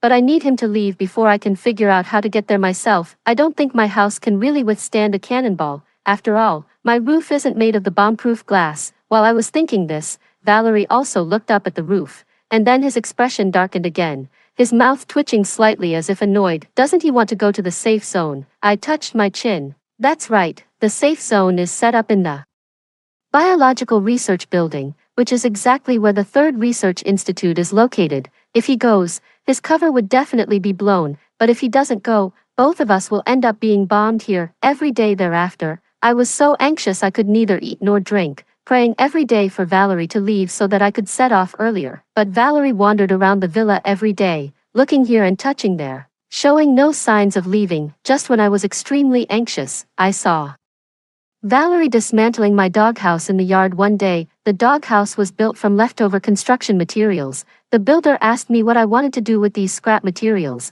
and I had planned to get a corgi once I settled down, so I paid a bit extra for him to build a transparent doghouse. I didn't expect the zombie outbreak to happen so soon. Could it be that Valerie, as I thought? Valerie removed the glass from the doghouse and climbed onto the roof to lay another layer of the supposedly indestructible glass on the concrete structure, but the roof was still too big, and looking at the missing corner made my heart skip a beat. Yet Valerie seemed quite satisfied. He was willing to gamble this time, and I had no choice but to gamble with him, but I was so scared. I really thought I was going to die. After modifying the roof, Valerie began studying explosives every day. I watched him daily on the surveillance, handling various powdery substances, turning them into small explosive packs and placing them aside. In a couple of days, the packs piled up like a small mountain.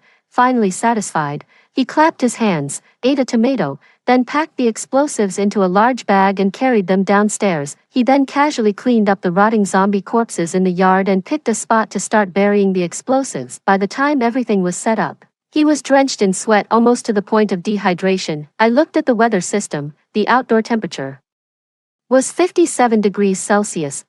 In such extreme weather, ordinary people would struggle to survive even without the zombies. 2 more days passed, and there were only 10 days left until the government's ultimatum. I was so anxious I developed a large blister on my mouth, but Valerie remained relaxed, enjoying the air conditioning, eating fruits, and nibbling on dry food. Actually, zombies were hardly seen in our community anymore. One reason was that this area was very remote, not many people lived here, so the initial number of zombies was quite low. Another reason was that the few zombies that were here had been mostly shot in the head by people like Valerie moving around. So every day, I prayed that the government wasn't going to bomb indiscriminately. I really didn't want to die, but the days still flew by fast, and tomorrow was the deadline. I had given up. It was too late anyway. Whatever will be, will be. Not knowing if I could survive till tomorrow, I decided to organize all the food left on the shelves. There were still many snacks, self-heating hot pots, self-heating rice, and various kinds of cookies. While searching, I surprisingly found a large jar of mixed fruit preserves. God knows how long it had been since I had fruit. Excitedly, I opened it, scooped out a large piece of peach, and started chewing. It was absolutely delicious. As I was enjoying myself, suddenly a rumbling noise came from the surveillance room, startling me so much that I ran back with the fruit jar in hand. Could they be bombing early? It was indeed a bombing, but not the government bombing the zombies, but rather Valerie's buried explosives going off against humans. The man with the large slicked back hair and sunglasses had returned from the surveillance. I could see chaos in the yard, limbs being blown up left and right, a grisly scene almost like the arrival of the Grim Reaper. Had I not become accustomed to seeing gruesome zombies over these past 3 months, their endurance had significantly improved. Otherwise, they might have been vomiting in the bathroom by now. Wow. The man in sunglasses parked 10 jeeps in a row right outside the villa, creating an imposing scene. It seems that during this time, he had recruited many squads, rapidly expanding his influence. Seeing his assault team either dead or injured, he angrily inhaled sharply through his nose and waved his hand to signal his subordinates not to move yet. Since it wasn't the government bombing, I relaxed a bit, turned down the air conditioning, and watched while eating canned fruit. Silas, I advise you to come out on your own. So, Valerie's real name was Silas. I chewed on the pear in my mouth, which was sweet. Valerie furrowed his brows, deep in thought. I figured he hadn't expected the man in sunglasses to have gathered so many squads so quickly. Otherwise, the explosives he'd planted would have killed about 20 people without any issue. Seeing no response from Valerie for a long time, the man in sunglasses whispered something to a subordinate, and soon they were unloading a man-portable rocket launcher from the third jeep. Don't ask me how I know. I had just seen this thing in a weapons analysis post about the Russia-Ukraine war on Instagram. I anxiously watched my ground-level villa, unsure if the glass touted to withstand artillery could really hold up. If it couldn't, the whole house would be blown away, and I wouldn't have to wait for the government to bomb me. My palms became sticky, my back soaked, and the air conditioning made me shiver from the cold. Luckily, before they could set up the cannon, Valerie realized this wouldn't work and finally started to negotiate with the man in sunglasses. I breathed a sigh of relief. That was too scary. Reed, you just want the soil, right? I can give it to you. Valerie was indeed bold, standing at the already blasted gate holding a black bag filled with soil and seeds, facing Reed across the yard. As long as you safely escort me to Zone D, I'll give you the soil. How about that? Really, Reed leaned forward excitedly. Of course, it's real. I know you want this soil because you don't want to submit to the government and wish to dominate in this apocalypse. It's different for me. The soil is useless to me once I reach the safe area. Damn, I couldn't help but put down my canned fruit and applaud Valerie. He was quick-witted. He clearly wanted the soil too, but circumstances forced him to give it up. There were 2 reasons he hadn't returned to the safe zone before. One was because the journey between Zones C and D was long, and the outskirts of Zone D were surrounded by a massive number of zombies, making it difficult to enter safely alone. The second reason was that he was originally from the 3rd Research Institute, and if he returned to the safe zone, the government would definitely investigate him thoroughly, and he wouldn't be able to keep the soil. So, he hadn't planned on going to the safe zone initially but had been fortifying my villa, hoping to take a chance here. But now, with the situation drastically changed and close-range rocket fire added to the broken door of the villa, the odds of survival had significantly decreased. So, he quickly changed his strategy, handed over the soil, and could safely return to the safe area. Although he might not be able to eat fruits and vegetables every day, the soil from the 3rd Research Institute had been developed, and if there was one batch, there might be more planted in the safe area by now. Moreover, without actual evidence of the soil, even if the government suspected him, they couldn't just deal with him directly. The yard fell silent for a moment. In my view, Valerie still left a big trap for the man in sunglasses. After all, the special way to use the soil wasn't mentioned at all. The man in sunglasses wouldn't know how to use it once he got it, and the food grown from this soil would at most suffice for one person. Yet Valerie's words made it sound like the soil could feed thousands. The man in sunglasses wasn't stupid either. He must have guessed that Valerie wouldn't just hand over the soil that easily, but he couldn't figure out where exactly Valerie had set the trap, so he looked conflicted. Both parties were at a standoff, neither making a move. Just then, the sound of a loudspeaker broadcast came from afar. Soon after, I saw through the surveillance a large drone that I had seen a month ago, still carrying a huge loudspeaker underneath. Attention, attention, a sudden outbreak of a zombie horde has erupted and it is moving from Zone A to Zone D. The government will immediately commence bombing operations on the horde. It is expected to pass through Zone C in half an hour. Residents who have not yet reached the safety zones should immediately find cover locally to avoid accidental injuries. After hearing the broadcast, I was so startled that I bit into my peach and dropped it on the floor with a thud. Valerie and the man in sunglasses, along with their group, looked increasingly tense. With only half an hour left, they knew they had to leave immediately. After a brief discussion with his associate, the man in sunglasses shouted to Valerie, "We're short on time. Throw me the soil first. Once I check it's all good, we'll head out immediately." Valerie thought for a moment and then, without saying much, decided to comply. After all, he still held the correct use of the soil, so he wasn't worried about them reneging on their deal. With a flick of his wrist, Valerie sent the black bag soaring through the air in a graceful arc. Everyone's eyes followed it, and the man in sunglasses even stepped forward to catch it. But as fate would have it, just as the bag reached its peak and began to descend, it collided with a wildly flying drone. With a snap, the trajectory of the black bag was interrupted, and it fell into the yard of the villa, rolling straight into a drain cover and disappearing from sight in the blink of an eye. Since the yard was being prepared for extensive planting, the drain cover, designed with a floral pattern to facilitate rapid drainage, was quite large, just big enough for the black bag to fit through. All outside were frustrated, but my body reacted faster than my mind. Before I could even process what had happened,